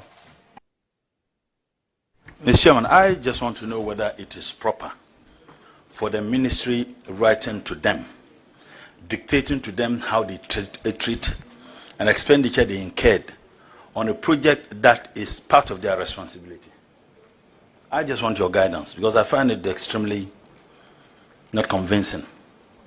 Why it has to take the ministry to write to them, directing them, or perhaps instructing them to treat an expenditure which is their part of their responsibility anyway, because the minister's response, when you ask him whether it is the ministry's responsibility or the institution's responsibility to incur that expenditure, he said both. So why must it take the ministry to write to them, asking them to treat it as their social responsibility? Thank you very much, Mr. Chair. Mr. Chair, I have said that it was an emergency. At that time, they haven't budgeted for it in their expenditure for the year. It was not part of the expenditure item. That is why, as an authority, as a ministry, which is GMA is part of the Ministry of Transport, there that they perform different functions. We asked them that, look, we are having a difficulty. Can you do this? Then later, but Mr. Chairman, I think I will take guidance from your side. Maybe later on we should have asked them that you can treat them as part of your expenditure. Or by we thought that in order for them to defend it and say that, look, we did not budget it, we didn't budget for this. But it was an extraordinary item that came from the ministry. That's why we say that, can you treat it as part of your social responsibility on the voter league? No matter how they describe it, it's an expenditure. So it will go into their total expenditure, whether it's social responsibility or their main expenditure type or item is part of the expenditure. So that shouldn't delay us. Let's move forward. Let's go to paragraph 2082. Honorable Bauer. Thank you, Mr. Chairman. That paragraph deals with procurement issues. And it's GMA procured a contract for the award of Vessel Traffic Information Management System at a contract sum of 647,815 euros. And then without following laid down procurement practice. And these, there are a lot of procurement breaches that the auditors have cited. Notable among them is sole sourcing without seeking PP approval. And then a whole lot of them. In the end, there are about 6 or 7 procurement breaches. And the auditors concluded that they recommend that the management of GMA should be sanctioned in accordance with Section 92 of the Public Procurement Act, Act 663, as amended. Chairman, this one I have no question to ask on it than to defer to you to thank you very much, Honorable pronounce. It's a straightforward issue that you are to be sanctioned in accordance with Section 92. So we are therefore referring the case to the Attorney General. Clerk, take notes.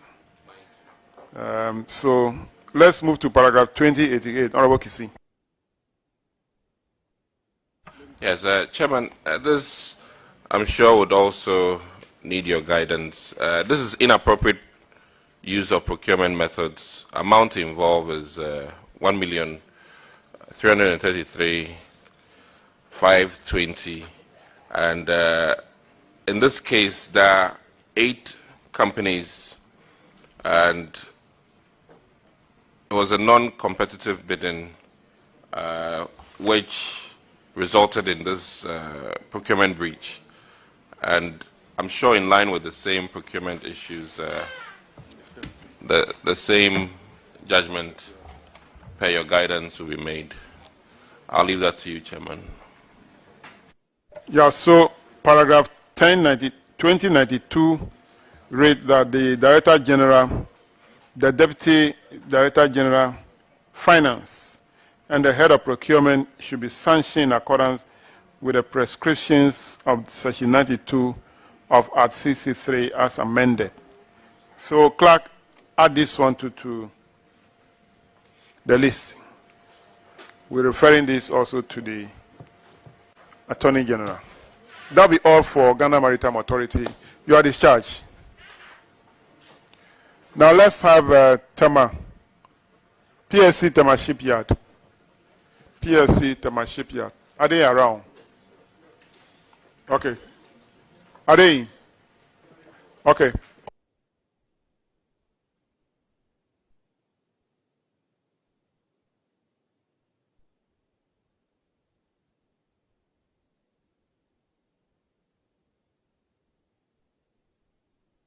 Kindly introduce yourself.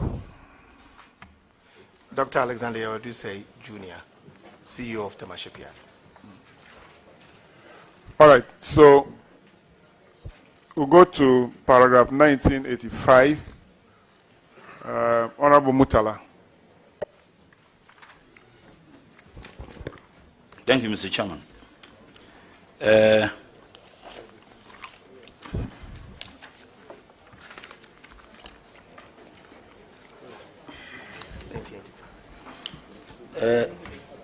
Tema Shipyard operational results. If you come and look at the table 222, losses and profit after taxation in 2019 was 11,071,000 Ghana cedis. 2018, it was 4,423,000 Ghana cedis. You have a variance of 15,494,000. Can you explain to the committee such huge variance?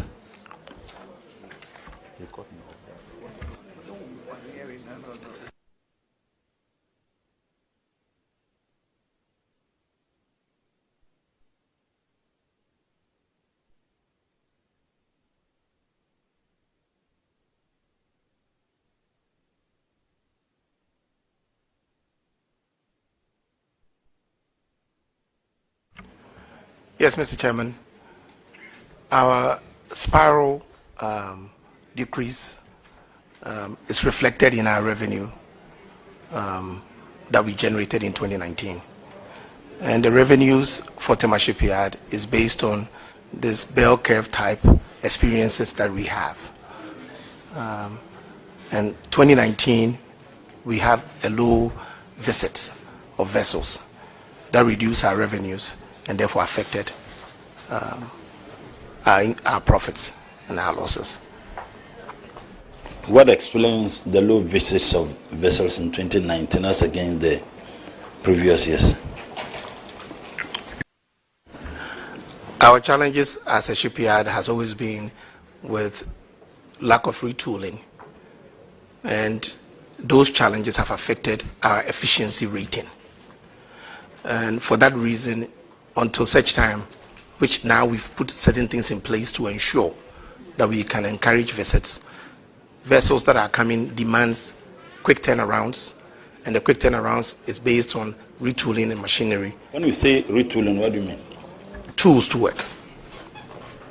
Who's asking? Mr. Minister, could you allow him to answer the question? Equipment.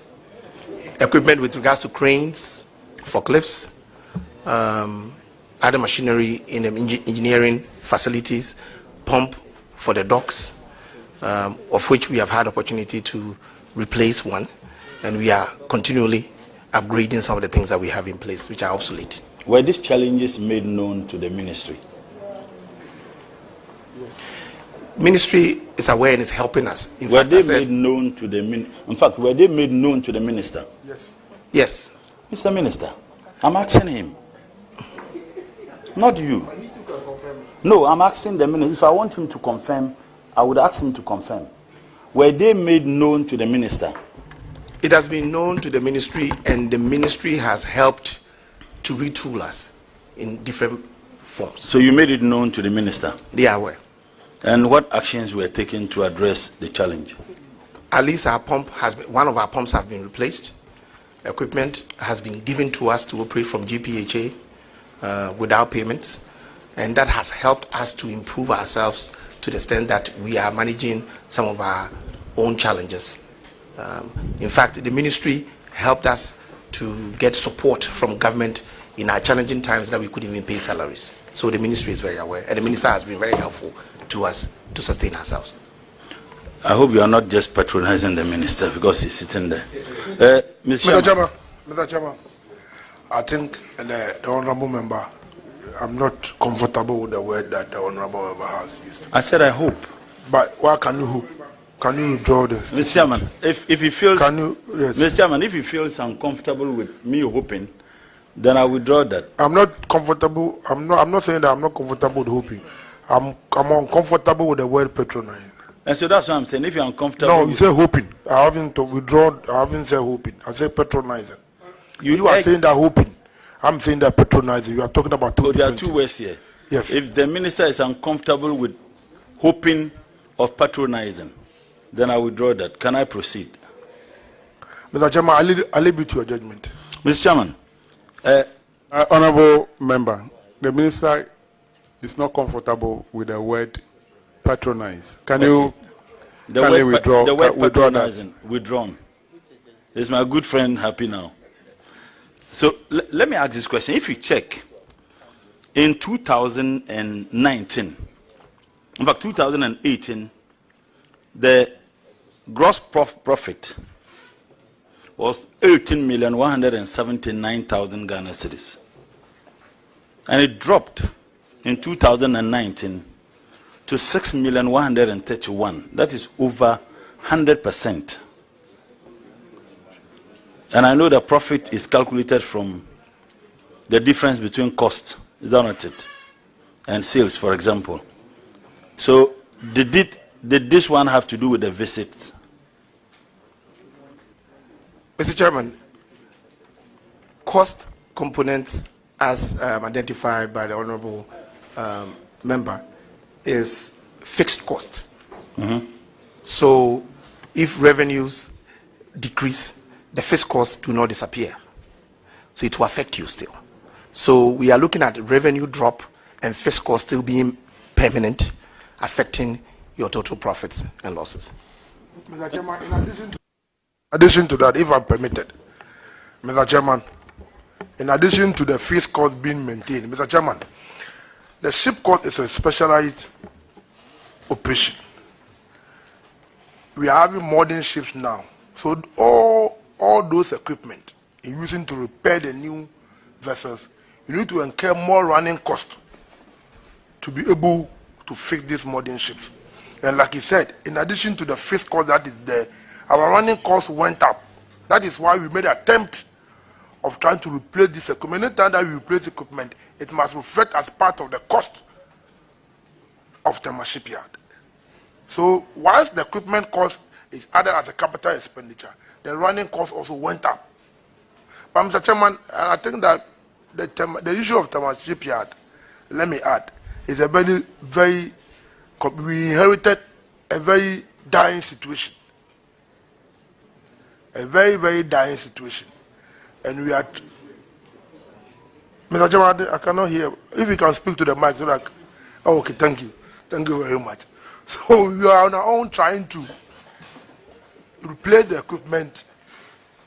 And some of the equipment are not cheap. They are not cheap. Minister, let me ask you. Is that my shipyard a commercial entity?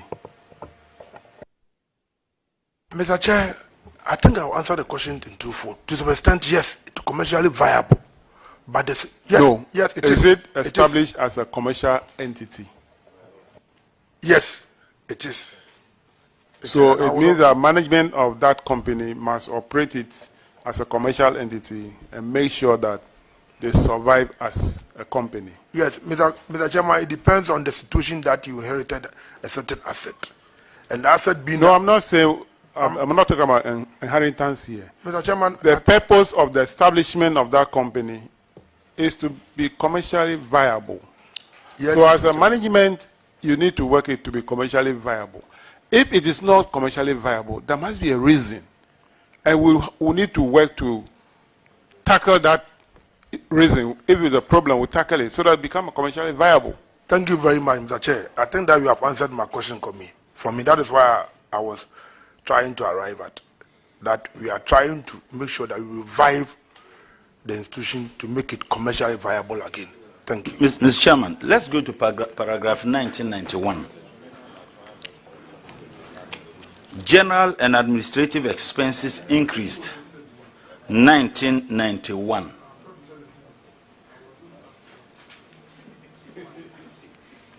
I won't ask you to withdraw.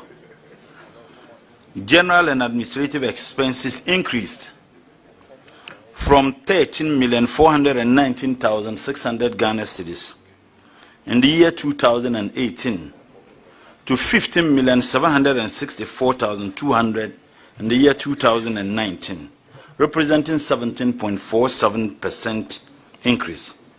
And the auditors have stated that this was due to inability of the management to put effective internal controls in place to reduce costs as revenue declined. So the auditors are blaming entirely the management for your inability to put in the necessary measures to ensure that you help reduce the cost in times of such challenges. Mr. Chairman, it is a fact, but since then it has changed. As I said, fixed cost was a challenge. There was conventions and traditions in existence in the company that affected these challenges as observed by auditors. But we can assure this chamber that if we were to come back again, which we pray not to come back, you will see a difference in our books. Mr. Chairman, is it an admission that you failed to put in the necessary measures to ensure that this sin is avoided? If I can paraphrase what you said it is a fact. Perhaps it is a fact that the auditors have identified the challenges as a result of your inability as management to put in the necessary measures. So if you say it is a fact, however, there has been a change, you are admitting that you failed to do what you were supposed to do. Thank you very much, Mr. Chair. Mr. Chair, I think that the auditors identified the problem and asked us to work towards it, which we have worked towards it to ratify it. The reason why you are here is because of the problems the auditors identified, for which reason there are these challenges. So we are asking you questions based on what you failed to do so that we do not repeat that. That's why I'm asking the question. And I'm not asking you, Honorable Minister. He is here in my stead. No, I asked him to answer question or not. If I can answer that, he is here in my stead. He is here in my stead. Mr. Chairman. No, you wait. He is here in my stead. I take a decision whether he speaks or I speak. No, you don't. The chairman takes the decision. And I'm saying that if the question is put to me as a minister, it is part of the Ministry of Transport. He is not part of the Ministry of Communication. Sorry, madam. He is part of the Ministry of Transport. Saying, but the chairman determines who answers. And I'm saying that if the chairman puts the question to the ministry, and the minister will then determine whether he answers or I do. Question.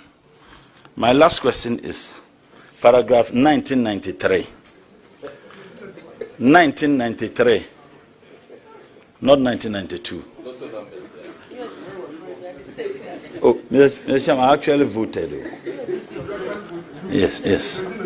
I'm not a small boy. Mr. Chairman, can I seek your order? How old are you? I only take it means that you committed a crime. I only take good You were not supposed to vote, and you voted. And you have made an admission, a tacit admission that in 1992. Are you done? I'm not that. Mr. Chairman, I just ignore his comments. I take good care of myself. That's why I look young. Mr. Chairman, tax expenses from 1,572,100 Ghana cedis in 2018 to 1,858,200 Ghana cedis in 2019, representing 18.2% increase. This was due to inefficient tax planning. That's what the auditors say. Honorable, I even disagree with the auditors. The tax is a function. It's a functional to something. So this cannot be the problem for management. Mr. Chairman, I am... If it is planned that we are going to spend X amount of money on taxation and then the budget is exceeded, then we can talk about that. This is an actual, and it's a function of something. So let's leave that. If the auditors could... I say, me myself, I disagree with them, so let's leave it. All right. Thank you. No, he just registered himself. Registered that he has come. Since Monday, he has just come today. So you want to clear all the arrears.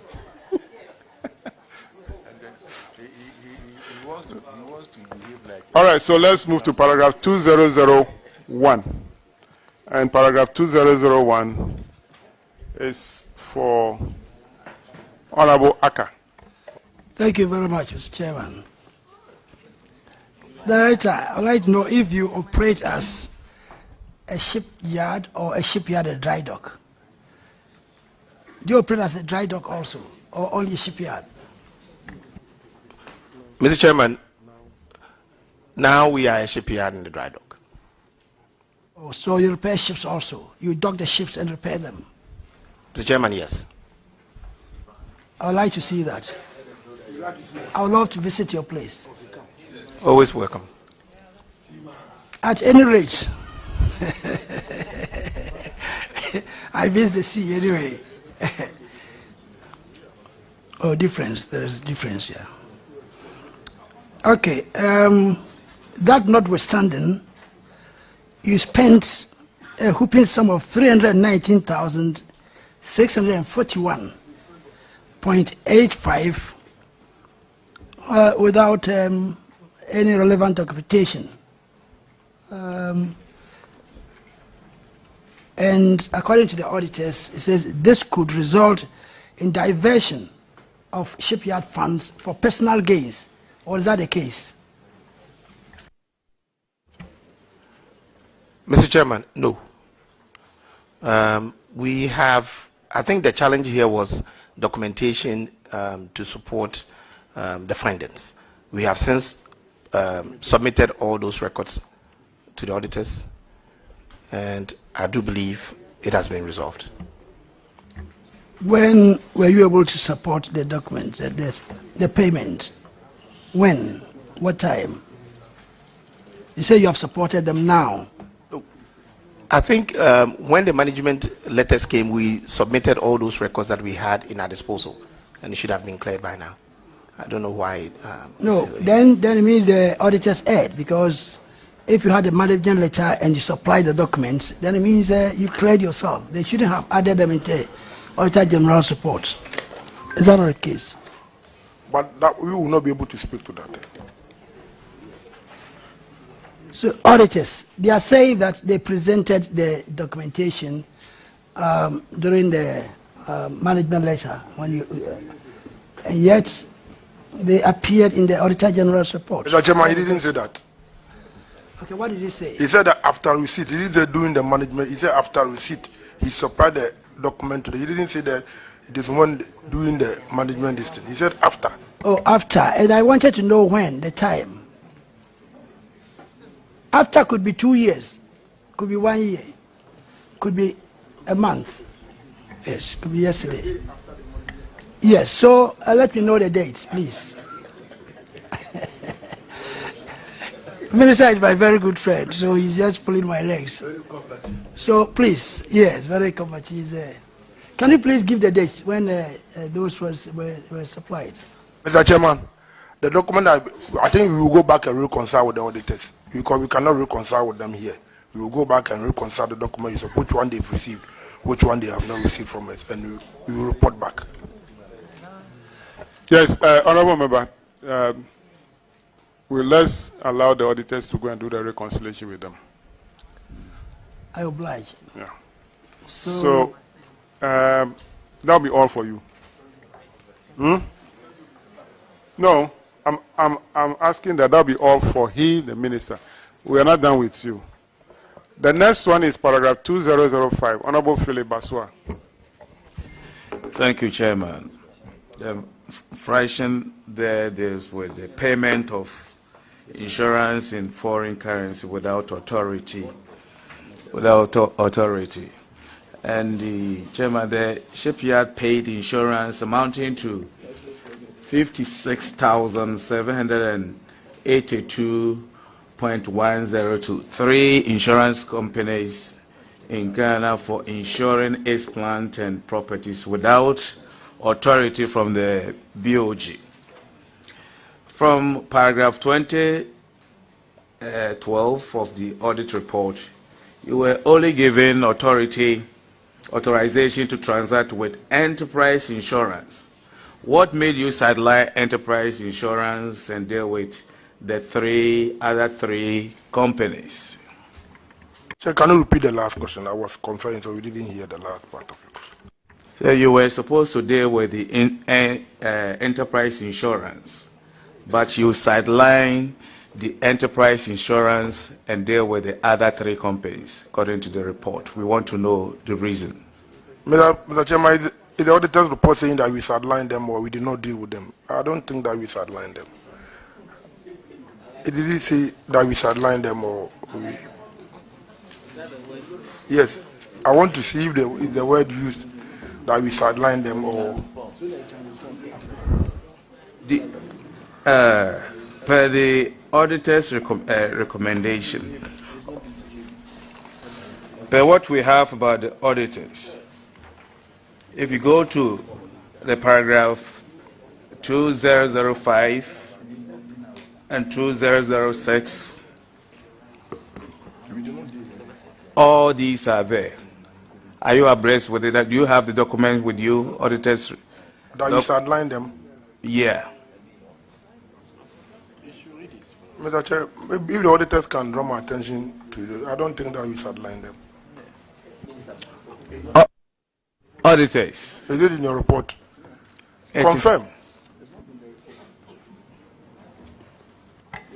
Honorable Chair, I think our recommendation was basically on doing business in local currency and not in foreign currency. Thank you. But before then, I want to know whether you deal with the 3 companies or you deal with the insurance company, Enterprise Insurance Company. That's what I want to know. So the third line is your, but not by the auditor, by you. Please, my question is, I want to know whether you deal with the 3 companies or you deal with the insurance company. I want to know.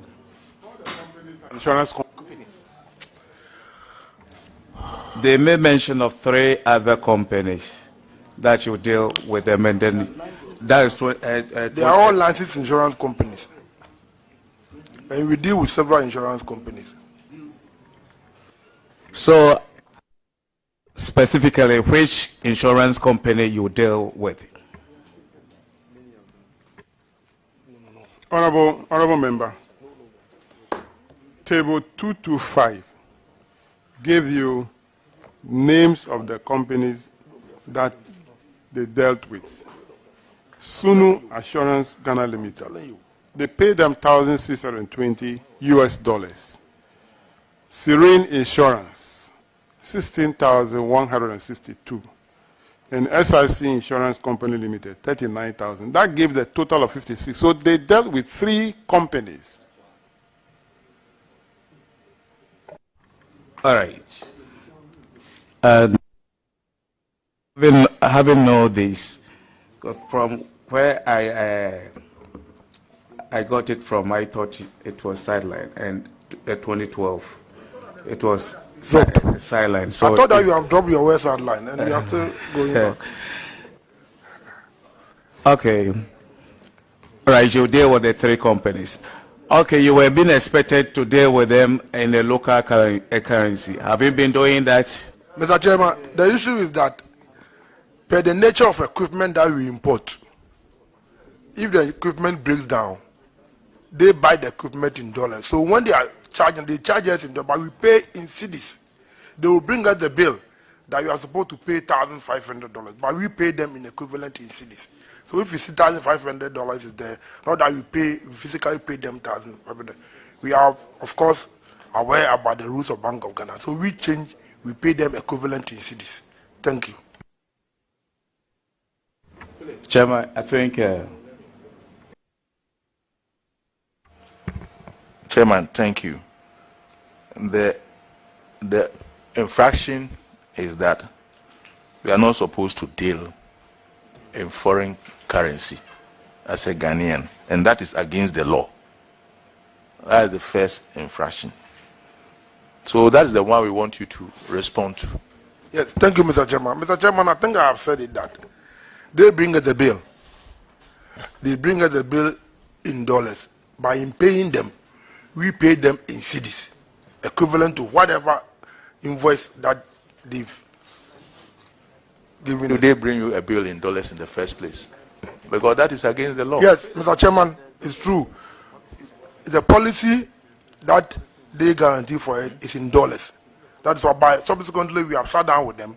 But then we also don't control the invoicing that they give to us. But we sat down with them that this is creating problems with the auditors.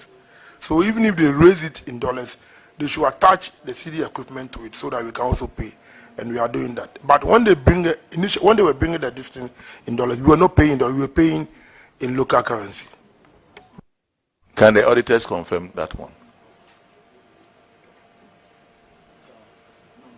Honorable Chair, at the time of the audit, they were dealing in dollars. Who were seeing dollars invoices, and that is where we caution them not to. And what about dollar payments? They were dealing in dollars. Paying in dollars? Yes, Honorable Chair. My understanding is that the invoicing was in dollars, but the payment was in cedis. But nevertheless, if you say you are the advisors that we should stop both processes, and since then we've spoken. Do you have dollar accounts? We do. We do. Because we do it could be true that you pay in dollars. Mr. Chairman, we do contract for foreign companies and they pay us in dollars. So, but once they advise us, we stop the invoicing. So the thing is that when you are going to insure your equipment, you also use dollar value, the city. That is why they charge you in dollars. That is it.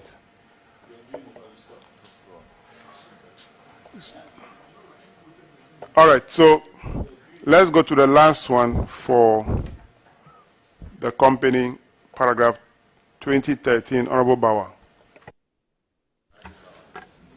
Thank you, Mr. Chairman. Mr. Chairman, 2013, the infraction deals with GPHA paying one Dr. Daniel Tete Bedu, who uses the GPHA clinic to treat GPHA staff, and then you pay him instead of paying the money to GPHA clinic. And the auditors have on table 226 outlined a number of PVs that this money is totaling 78,353.92 were paid, and they blame the anomaly on the absence of a policy document between management of the shipyard and the GPHA clinic on how issues of such nature should be managed. So in the first place, we need to get to find out from you whether you've now put in place a policy to deal with such issues when they arise. And the recommendation the auditors gave was that the finance manager should produce consent or authorization from GPHA clinic to pay the amount of 78,353.92 to Dr. Daniel Tetibadu, failing which the amount should be recovered from the said doctor and same paid to GPHA clinic. So, Mr. Minister, can you tell us how far you've dealt with this recommendation? Thank you very much, Honorable Member. I think, Mr. Chairman, it is true. There was some confusion between GPHA and Shipyard because at a point in time, Shipyard was under the administration of GPHE. So some of these infractions occur. And since they asked us to we have put in place a policy document relating directly to the operations of the shipyard and that of the GP. So that policy, this thing has been put in place. And the second recommendation of getting approval from the this thing has also been done. So we've given it to them, Mr. Chairman. Thank you very much. So, Auditor General, can you confirm whether you've cited a policy document on how issues of treating staff of the shipyard will be done with and then also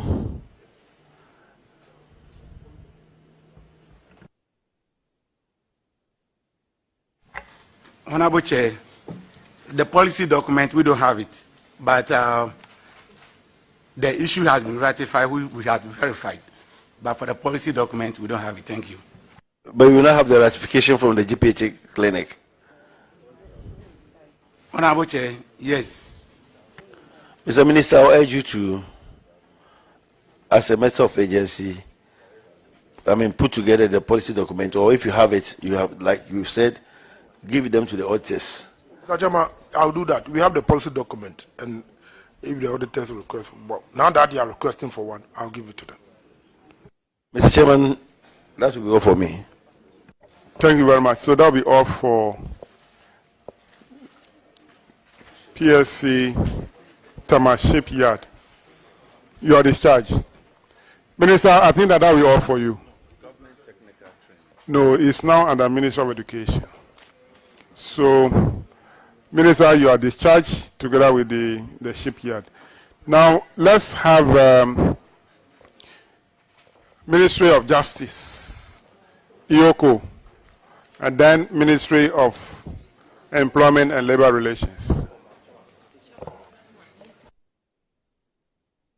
Let's have these two.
I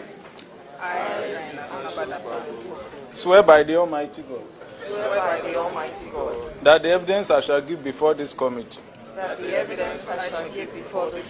touching the matter in issue shall be the truth, the whole truth, and nothing but the truth.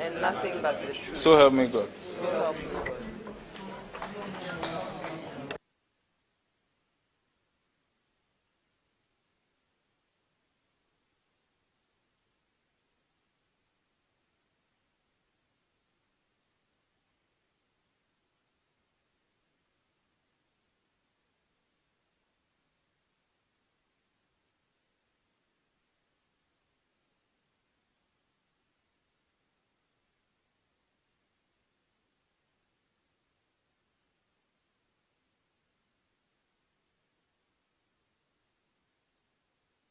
Thank you.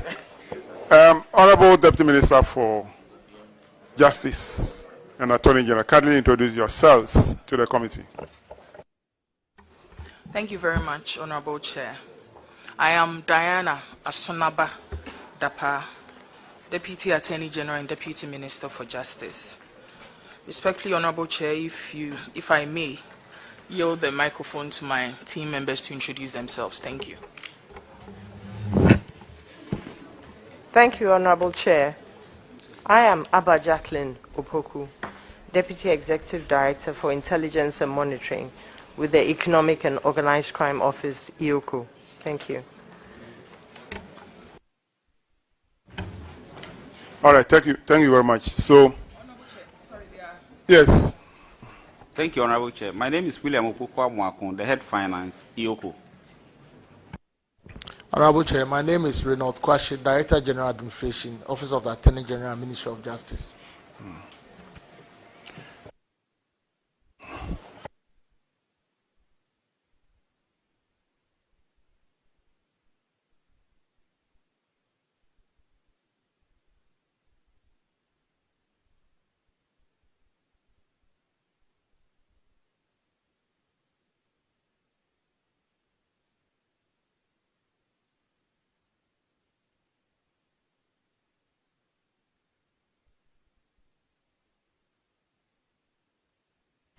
So, I got all the Deputy Minister. What is the head of the EOCO?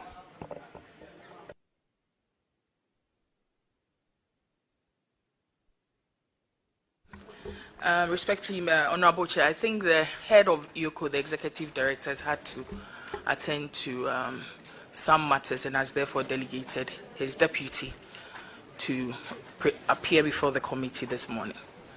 Last year, she did not attend. This year, too, she did not. We are taking notes.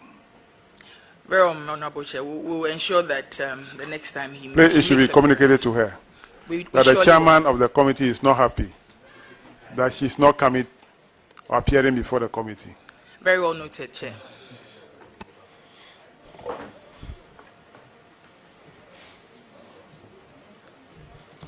So, we'll go to 1527 of the report page, no, paragraph. There is some numbering error, but we'll manage it.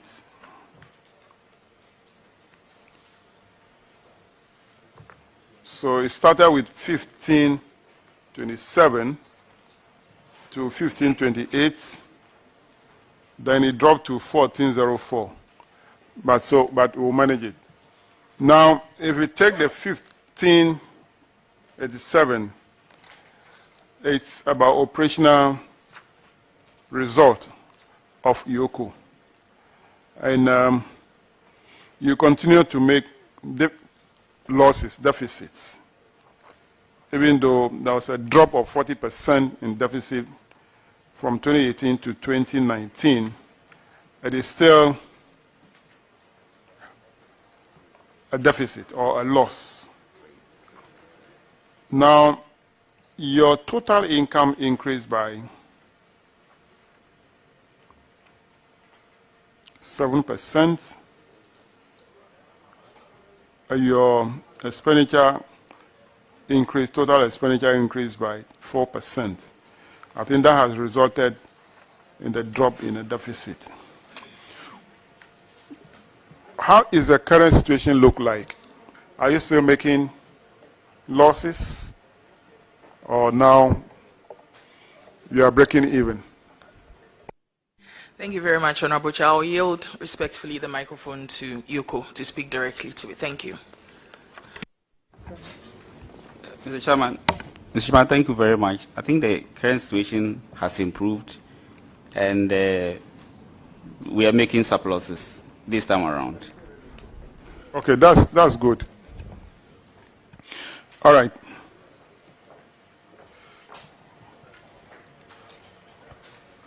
Let's go straight to paragraph 1411, ranking member.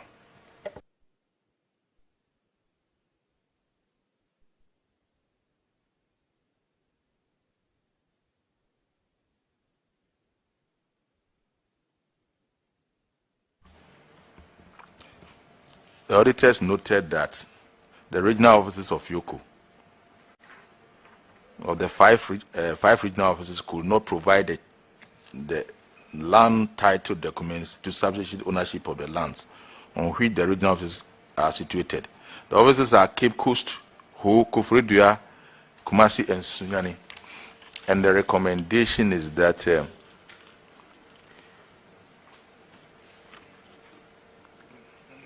the management of this region should take steps to acquire the necessary land title documents. Has it been done? Thank you very much, Honorable Chair. Indeed, the recommendations have been done and have been complied with.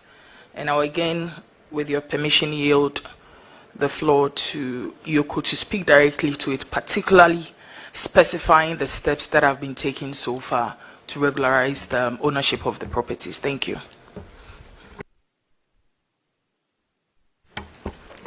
Thank you for the opportunity, Mr. Chair. As indicated, the auditors did raise issue about the processes that had not yet been complied with to indicate the land title for the assets in Koforidua, Ho, Sunyani, Cape Coast, and Kumasi. So far, our Cape Coast office has attained the title to the land and the deed of registration has been completed.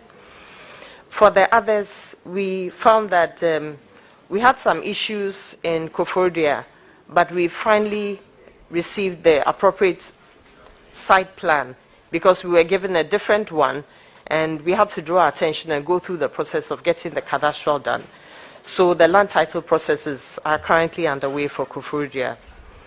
For Ho, as at the time we did not have the land title, but we have acquired the site plan and we are in the process of paying for the necessary documentation because our regional office has had to take steps to engage the Lands Commission on the matter. In Sunyani also, a site plan has currently been obtained and we are also in the process, but we haven't completed. With Kumasi, the property belongs to the RCC. And even though we are in possession, RCC has given us the permission. We've also taken steps to make it fit for purpose. But we are still not gone through to be able to acquire the site plan since the documents are still in the name of the RCC. So it's a work in progress, if I may say. Thank you, sir. Minister, I think the answer from the officer is contradicting what you said. I hope you don't realize that.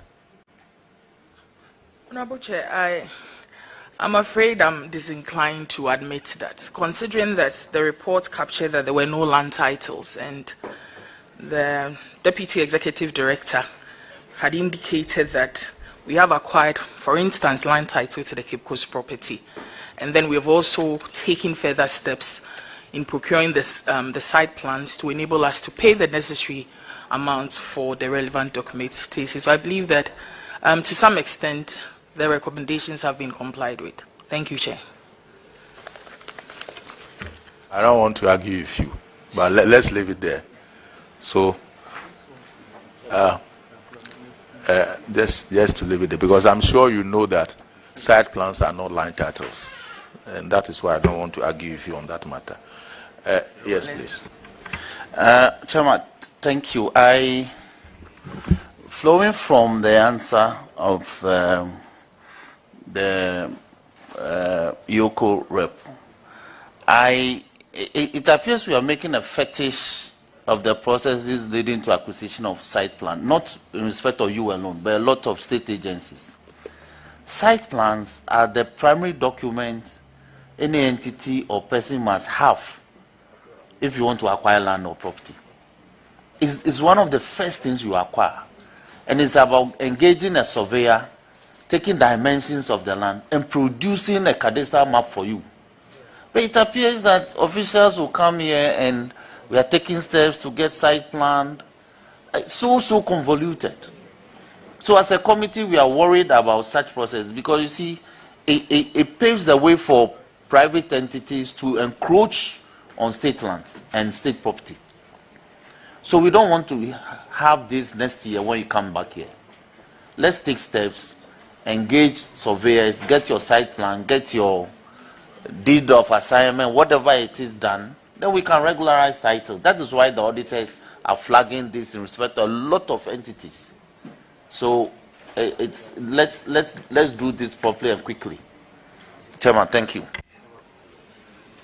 Mr. Chair, thank you very much. I think the honourable member rightly makes imperative points on the site plan, but to also say that I think when we met Yoko, our concern was as he has expressed on the issue of encroachment. And then I found out that most of these properties that we're speaking about, not to say that we are in good company, are already in possession of Yoko. We have offices there, they are there, situated there currently and operating from these offices.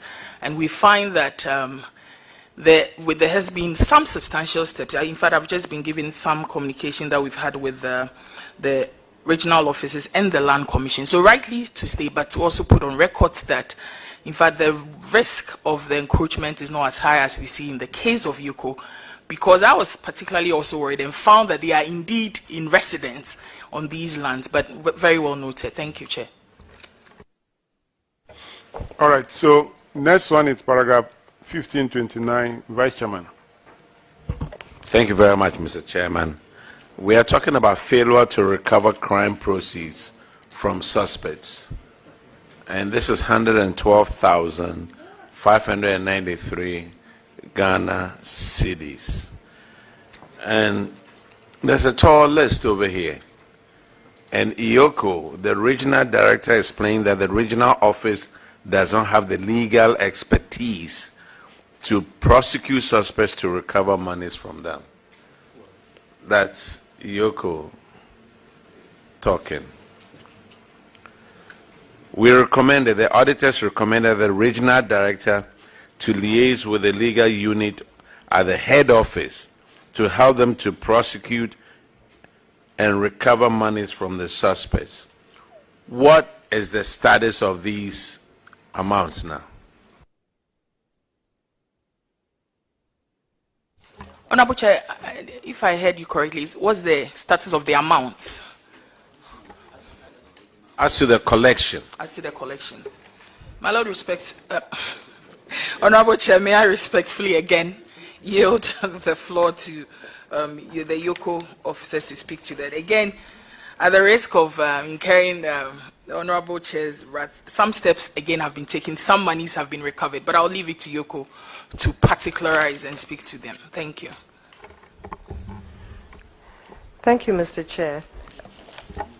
Mr. Chair, the amount outstanding, the amount initially was about 190,000, and this was from various agencies and individuals within a number of institutions.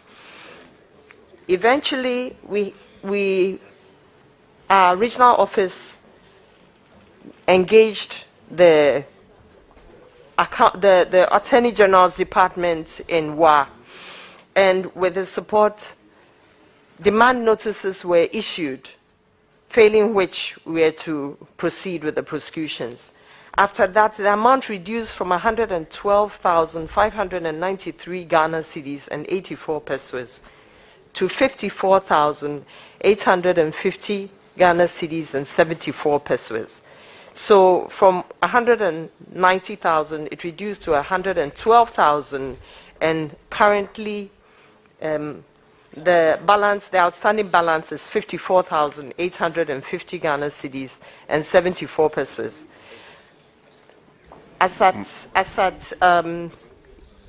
Before we came in, we had to confer with the regional offices, with WA in particular.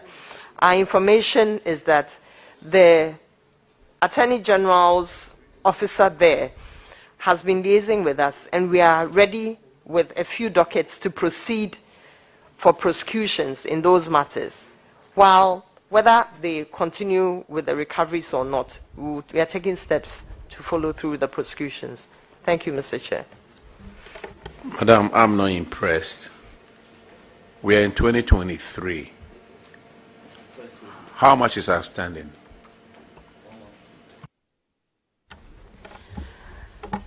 Mr. Chair, the amount outstanding is 54,850 Ghana cedis and 74 pesos. If Yoko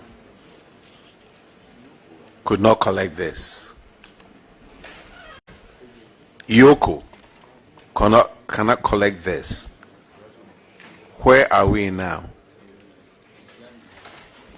You see, it's just like a military man who is afraid to get an injection. If he's afraid and he's crying, are we in good hands? Mr. Chair, respectfully, without being dismissive of your concern, Mr. Chair, our position has been that it is perhaps more imperative to procure those funds than to go on the tangent of prosecution, which, as most of us are aware, invariably may not bring back the monies. And so we have explored all those avenues of, engaging the defaulters to get those monies. But clearly, I think we have not been lax, and will proceed to ensure that those some payments have been made by all the individuals who are still disinclined to, as it were, go contrary to the agreements, the settlement agreement we had with them, will do the needful. Thank you. Madam, another question that I wanted to ask Yoko is this. When we interview most of the auditees who come to us, especially at district assemblies, they all claim that Yoko has come for their records and they've never brought them back. Their documents, and they've never brought them back. This is why I'm a little concerned over here, because it looks like either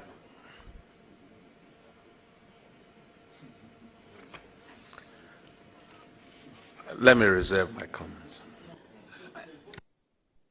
Look, it's either we really don't care about the documents, or we don't know what to do with the documents. And if it's Yoko, we would expect a higher standard.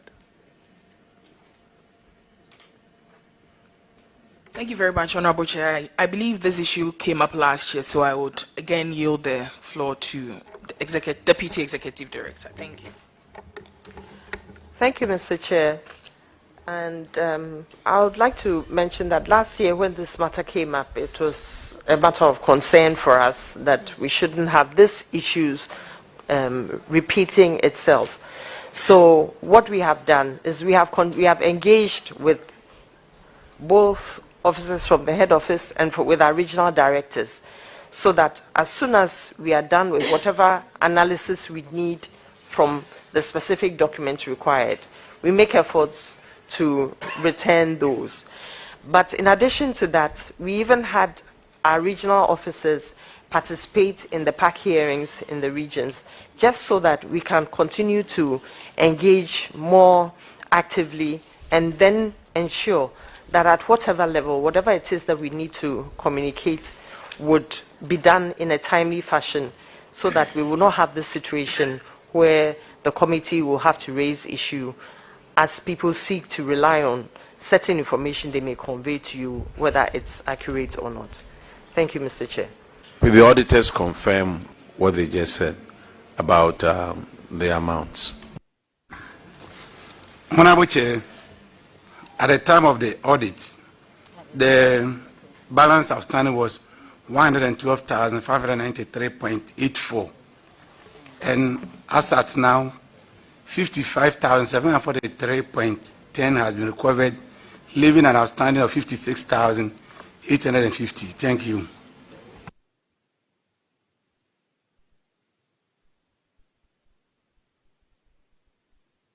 Honorable Roxy. Chairman, thank you very much. Like the Vice Chairman said, we expect higher standards from Yoko, because Yoko is one of the vanguards of dealing with leakages and seepages within the public sector. Now, I am particularly worried by the comments of the auditors in paragraph 1531 at page 340 of the report. The auditors are claiming that when these matters came up and they reached out to the regional director, he had this to say. He explained that the regional office does not have the legal expertise to prosecute suspects to recover monies from them. When AG, you are aware that the Parent Act setting up EOCO gives them prosecutorial powers. So if an entity with prosecutorial powers says that they don't have legal expertise to recover monies from, and it's worrying. You see, when those who listen to us want the committee as well as the agencies to help. So some of these comments are attributable to officials. It bothers me. It means we are not doing enough, or it appears as a regional director, he doesn't appreciate his role. Otherwise, this comment wouldn't come from him to the auditors. So when we come back next year, we want these matters resolved, and let RIOCO be more resolute in dealing with these issues. That's what I want to say.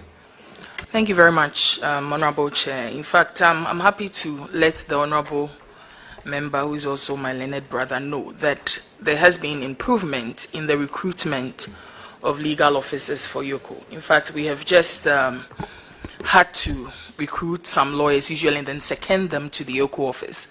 I'm informed that some of these lawyers have completed their pupillage together with other senior attorneys who would be sent to those regional offices. So it was really an issue of recruitment. Apparently, I'm hearing that some of them, when they come, will seek for greener pastures within Ghana, and so would have left to other private practice or other government institutions. So I'm sure that by next year, when we will not have this issue, as we have done the recruitment, and we will send them shortly to the regional offices. Thank you.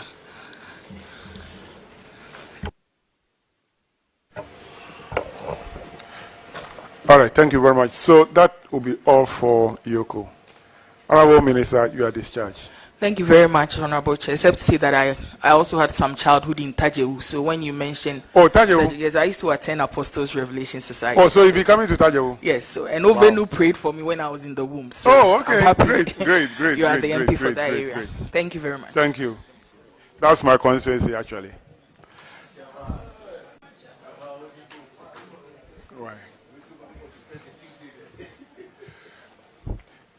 Now let's take Ministry of Employment and Labor Relations. Now they should be sworn in.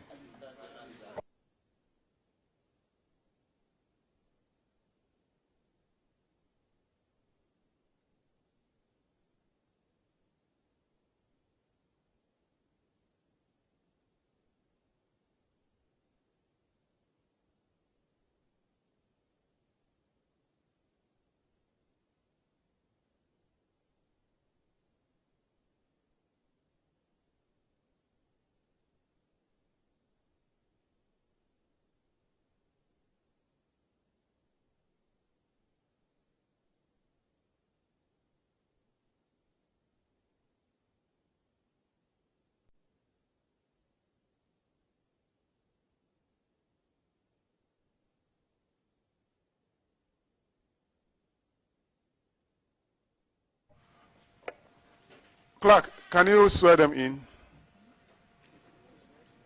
Have they been sworn in? Good. Honorable Minister, have you also been sworn in? Yes, Mr. Chair. Okay. Kindly introduce yourselves to the committee. Mr. Chairman, my name is Ignatius Bafo. I'm the Sector Minister for Ministry of Employment and Labor Relations. I will leave the rest of my team members to introduce themselves. Yes. I'm Kizito Balance, the Chief Director for the Ministry.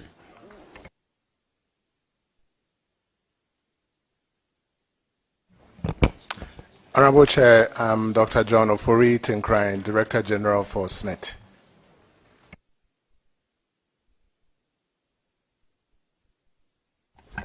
Honorable Chair, I am Michael Addo. I'm the Deputy Director General in charge of Finance and Administration. Honorable Chair, I'm Kofi Osafo-Maafo. I'm Deputy Director General in charge of Investment and Development. Honorable Chair, I'm Jesse Ollins-Lindsay, General Counsel. Thank you.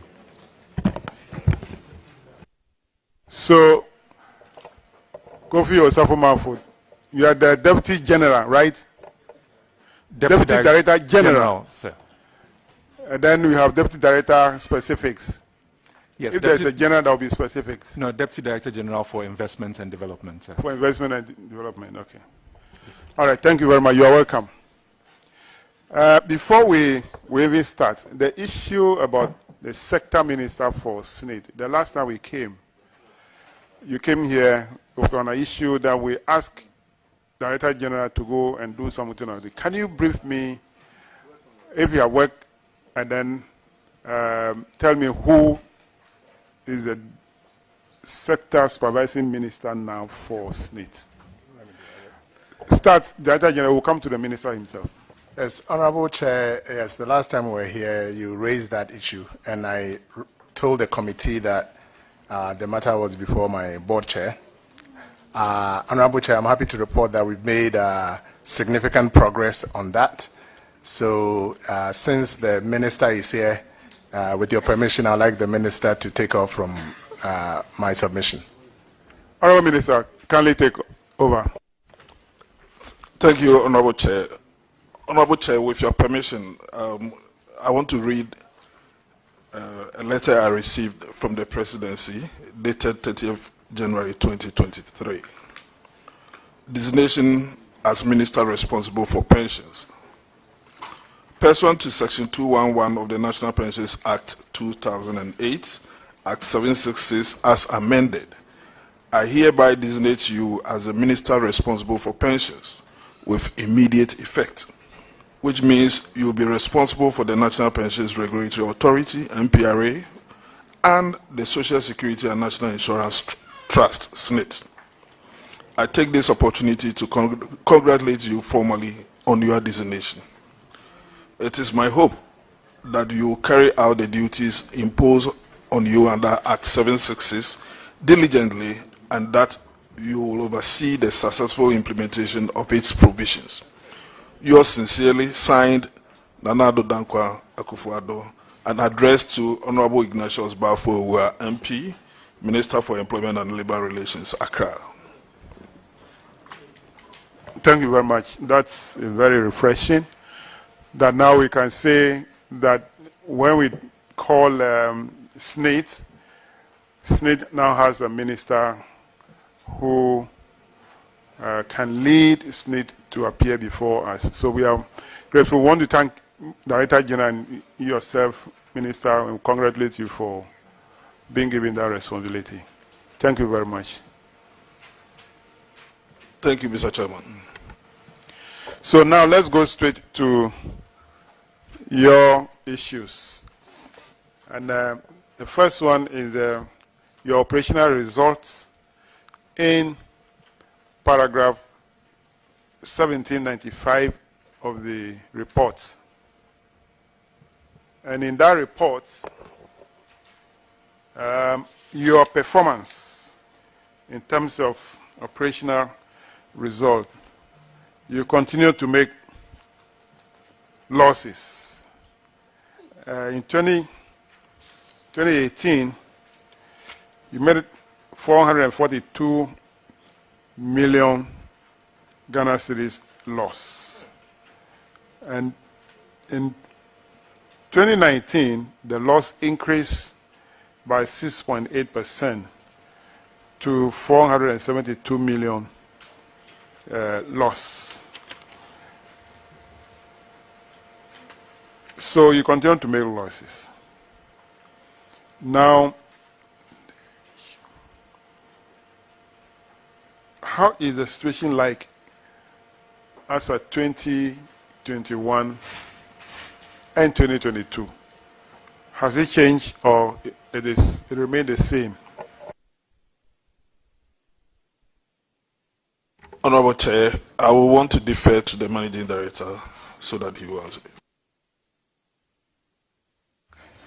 Yeah, thank you very much, Honorable Chair. Honorable Chair, your observation is correct. Yes, 2018, we recorded a deficit, a net deficit, and same in 2019. Honorable Chair, the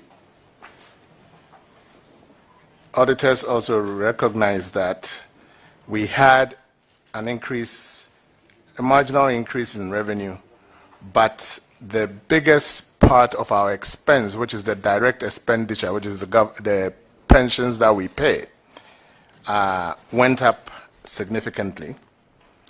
They also noted, Honorable Chair, that our operational expense in paragraph 1800, actually the administrative expense went down, decreased by 18 million Ghana cedis, which is about a 6.3% fall in administrative costs. Honorable Chair, what led to these losses in both periods were shortfalls that we experienced from the anticipated remittances from the Controller and Accountant General in respect of public sector workers' contributions. Honorable Chair, I am happy to report that in 2020, we recorded a surplus of about 1.1 billion Ghana cedis.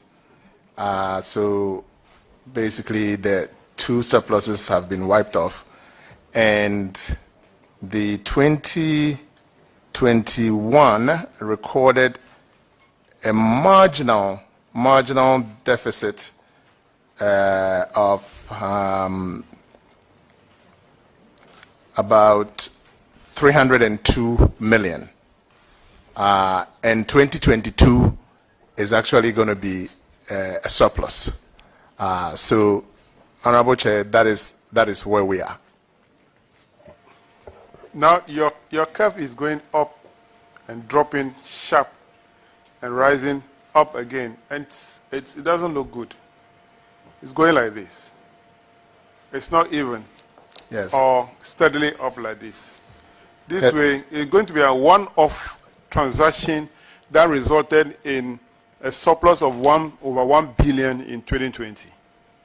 And that transaction wasn't there in 2021. That is why you resulted in deficit of 300 plus.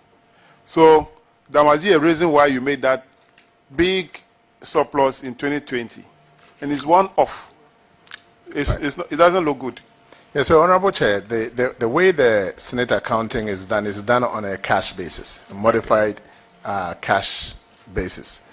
The accruals from contributions are not recorded in the accounts. It's kept, quote unquote, off balance sheet. Okay. So there are accruals that have occurred which has to be remitted by the employers. And those accruals, we pursue them to get them paid. So, Honorable Chair, we have private sector accruals, and then we have public sector accruals. And it is the public sector accruals which is a bit challenged. So that is the ones that we need to pursue. So those of us who are in the public sector, government is not paying our SNIT contribution on time. Won't it affect our pensions? Honorable Chair, the short-term answer is no, because if you retire today, we would not say that your contributions have not been remitted as long as it's been filed and acknowledged by your employer that you were working. So we would go ahead and pay you everything that is due you. What would happen though is that if this continues persistently, there's going to be a time where we wouldn't have the cash to pay. Yeah, okay. Once it will not affect the individual entitlements, it will affect your ability to honor your obligations. That's correct, sir. All right. Thank you. Let's move on to the next one.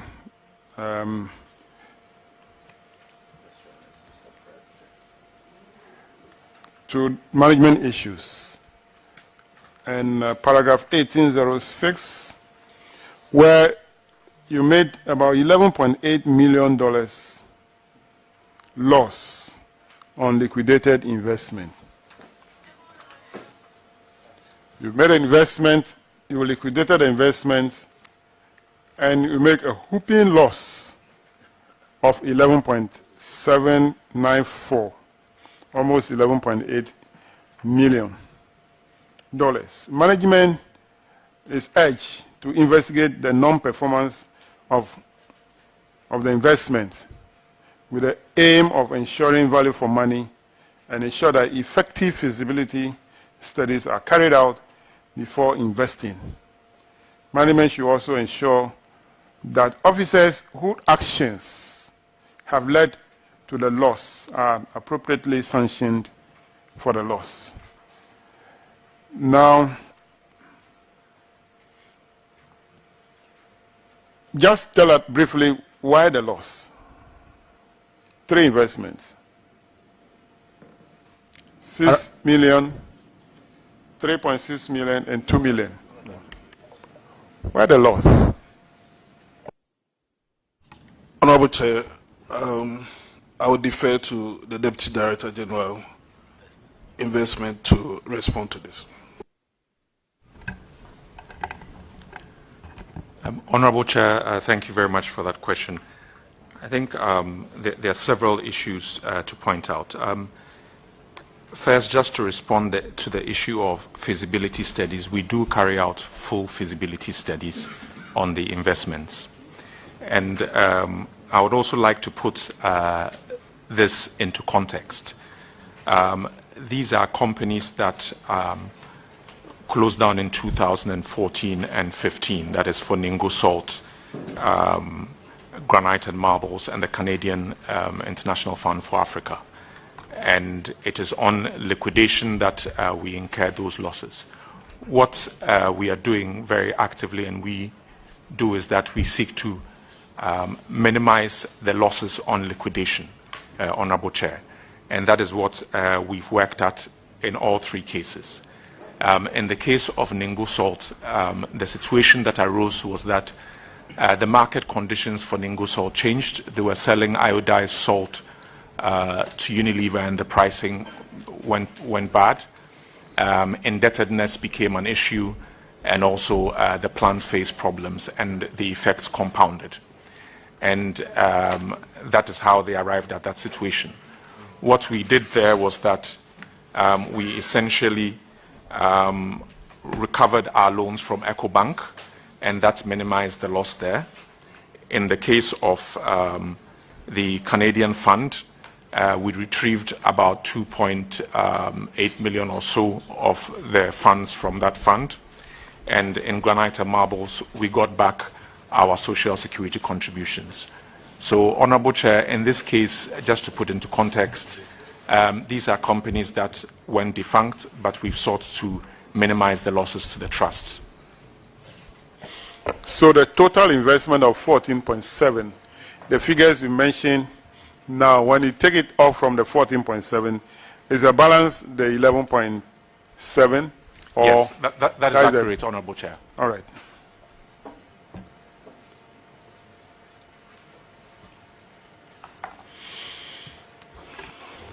Honorable Chair. Yes. Yeah, I want to seek your indulgence on something. Okay.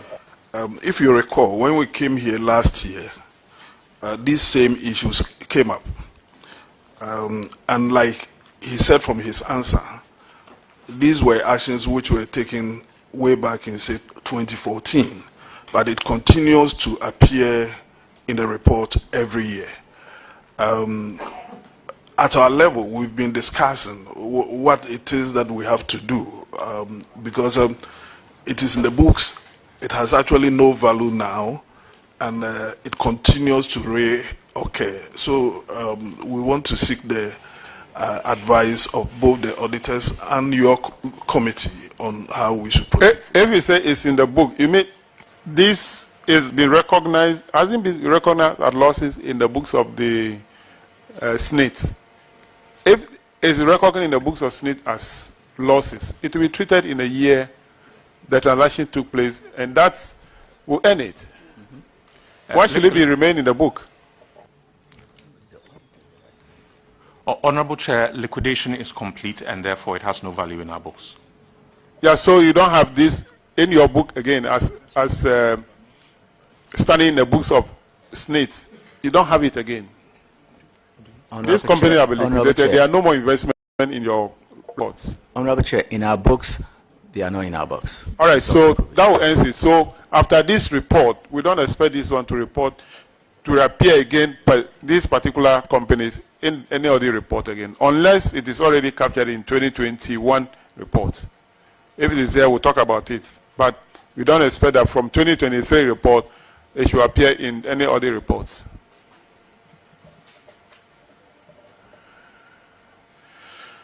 All right, so let's go to paragraph 18:16. Ghana Road Fund loan default. I think you've granted Road Fund that SNIT signed loan agreement with Road Fund for 109 million Ghana cedis.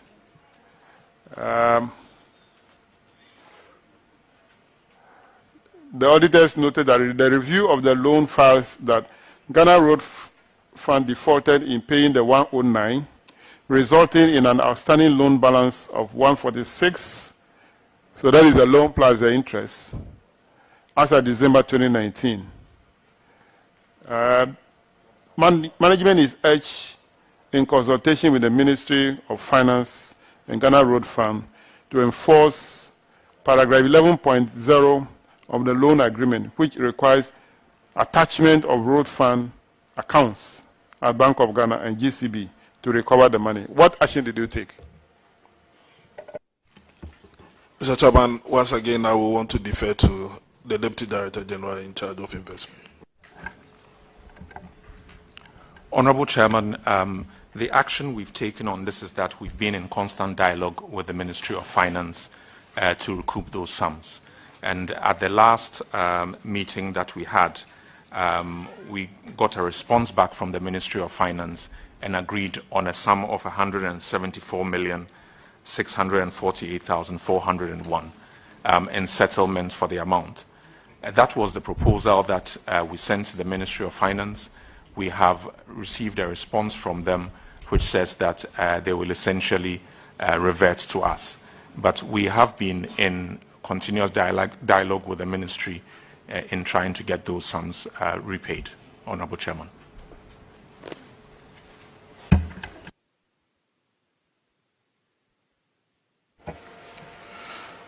So is the money still accruing interest?